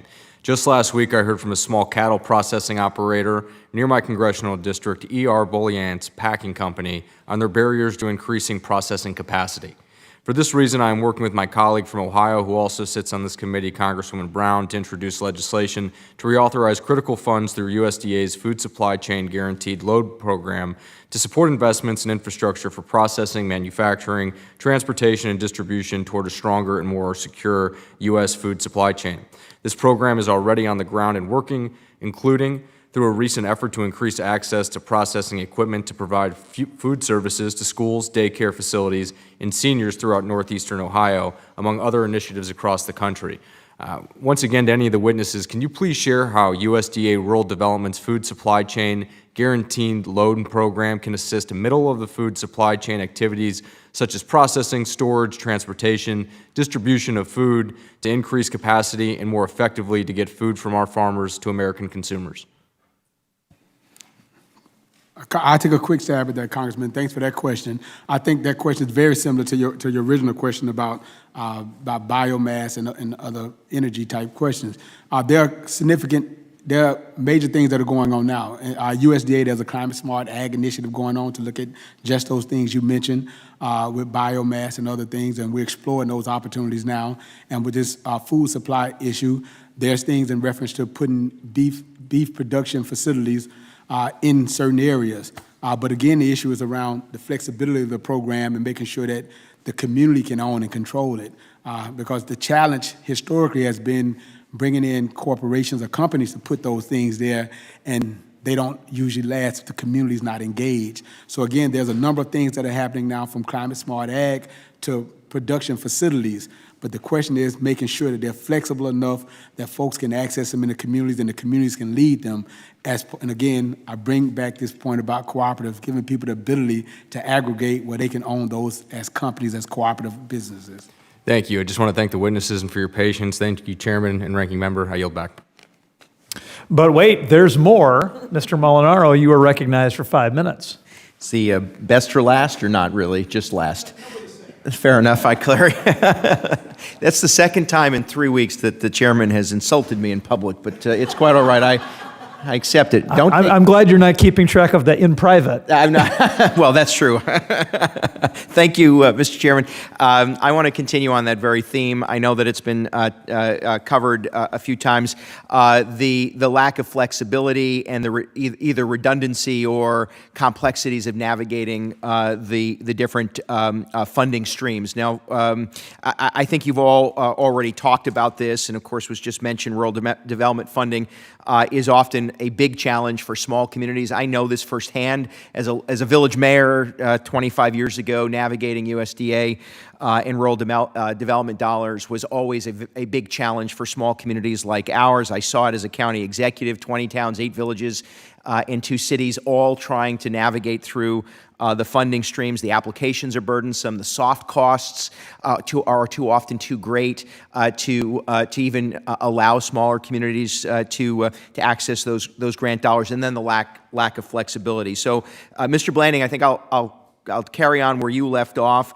You touch on some of this. You talked a little bit about it just a moment ago, about the highly targeted nature and the lack of flexibility within many of the loan programs that the USDA administers. It's a challenge. Cities, urban centers get the benefit, in particular, of community development block grant funding. I understand the value of having targeted grant programs because rural communities look differently all across the country. But what specific ideas have you either discussed or would you offer to consolidate and streamline access to those programs to address this issue of flexibility and to really drive down the overwhelming nature of accessing USDA dollars? Thank you, Congressman, for that question.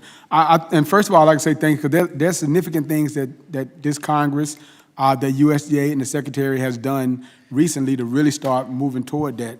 FPAC is one example. They've really started to consolidate things. I'm not sure if we know the results of that yet, but there's intentions, that's my point. So I think really looking at this issue from a rural perspective and understanding every piece and how they connect together, whether it's childcare, whether it's housing, whether it's energy, agriculture, all of those things, and really trying to solve the problem, making sure that we talk about all those in one system. We were talking about water and water waste systems and things of that nature, meant as an example. But the issues happen sometime away from that.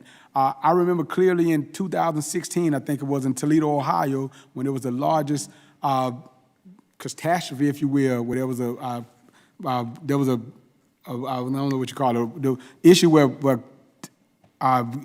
some pesticides ran off a farm and created this toxic algae bloom, and it's happening in every state in our union. And so we have to deal with this issue even before it gets to the water treatment plants. And we deal with that issue by dealing with our rural communities, dealing with producers, small to large, and making sure that we connect all these programs and that we understand what's going on. I think that'll prevent. Do you think, despite the specific nature of the grants, do you think a consolidated application or a single point of access for rural communities would be of value? I do think so. And specifically, I know that the USDA launched the Rural Partners Network. And of course, it's in its infancy. Has NBCA interacted with, what have you done to interact with the Rural Partner Network, and what recommendations might you have to expand and build on what is supposed to be that collaborative approach? Yeah, nothing yet, but I think it's great intent there. We're looking for the opportunity to do so. But again, I think consolidating this is great. But again, we can't. But every agency within USDA is different. But we can't take power from different agencies because they operate differently. Just got to figure out a way where we can all talk together. But again, Congressman, I want to be very careful to answer that question because consolidation can mean a number of things. And so it's without taking power from different agencies because they all bring different value. But how do they all talk together and figure out how to solve the problems collectively or cohesively? Yeah, I think coordinated application and then individual review is the way to make the process a little bit easier. My last 25 seconds, and I won't ask for an answer. I just want to address that the USDA addressing within rural energy programming the consumption of active farmland for solar field development should be a priority for us in the development of the Farm Bill. We want to accelerate and support renewable energy. We want to diversify America's energy production, but we have seen valuable soils and active farmland being consumed really out of desperation instead of design. Mr. Chairman, I yield back. Thank you, Mr. Molinaro. And Madam Ranking Member, if you have closing comments, we are eager to hear them. Thank you, Mr. Chair. You know, growing up, my parents always taught me the importance of building a strong community and family, of hard work, of caring for others. I think these are values that are absolutely foundational to our rural communities, certainly in Colorado and across the country. I think, as we've heard many times today, these communities know best how and where to invest resources, and it's incumbent on us to ensure that they have what they need to support hardworking rural families. Again, thank you so much to your witnesses. Really appreciate your testimony. Look forward to continuing to work with you as we face the Farm Bill reauthorization. Thank you, Mr. Chair. Thank you, Ms. Caraveo. I've lived in a couple of different big cities over my life, and I don't have anything against the big city, of course, but my wife and I choose to live in rural America. We choose to raise our 3 sons there. It's just a remarkable, rural America is just a remarkable place. And I think there is no limit, almost no limit, to what rural America can accomplish if they have access to basic tools and supports, the kinds of tools and supports that we see across the rest of the country. Technical expertise, quality infrastructure, access to capital. And so I want to thank all of our panelists today for talking about how the 2023 Farm Bill provides us another great opportunity to make sure that those supports and that those tools can be available to rural America, consistent with what we see across the rest of the country. So thank you. You've done an excellent job today. Under the rules of the committee, the record of today's hearing will remain open for 10 calendar days to receive additional material and supplementary written responses from the witnesses to any questions that were posed by any member. And unless there's any further business to come before the committee, the subcommittee, and I see none, this hearing is adjourned.